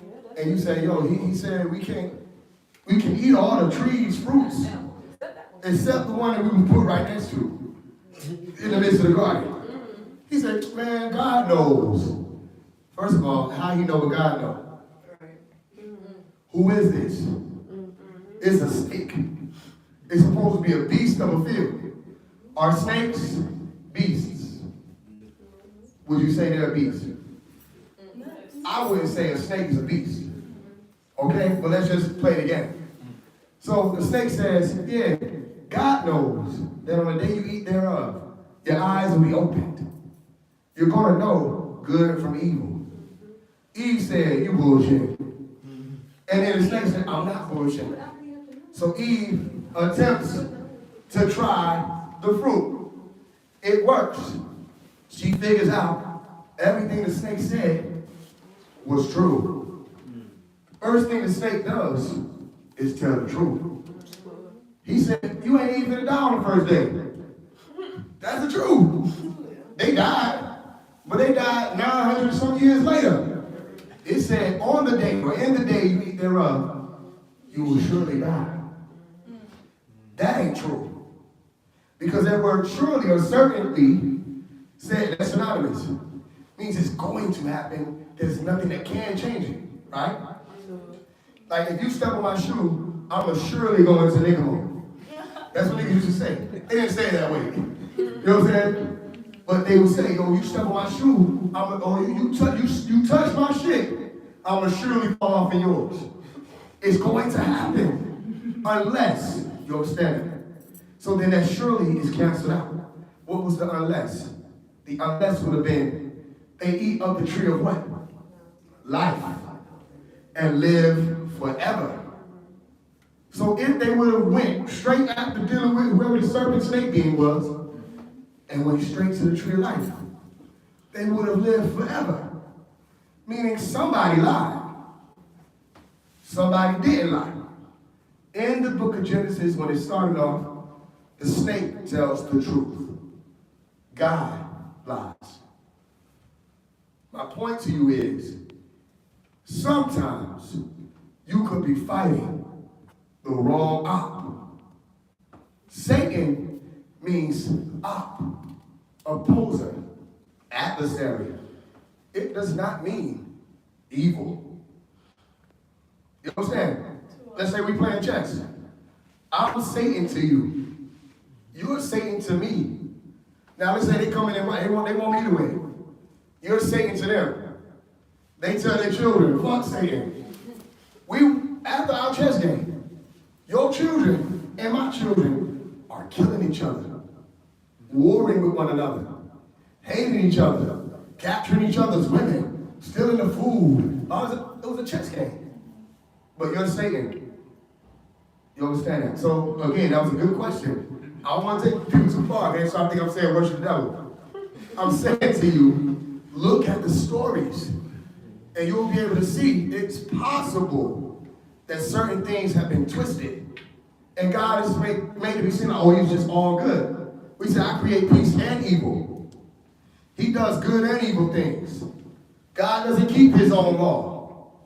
Thou shalt not kill. The book of Genesis starts off with genocide. You got killing is Cain and Abel, they did their thing, right? They said, that was the first murder. You a damn lie. The first murder was kill everybody. You understand what I'm explaining to you? My point is, be cautious of who and what you're fighting and who and what you're fighting for. Seek long enough and strong enough to be able to find out which side are you really on. And then you decide what you're going to do with the truth. And make sure you don't end up becoming the devil yourself or an op yourself of the ones who are just trying or moving to get things in order. You understand that? Wow. All right, peace to the land is truly wonderful. I do, I should.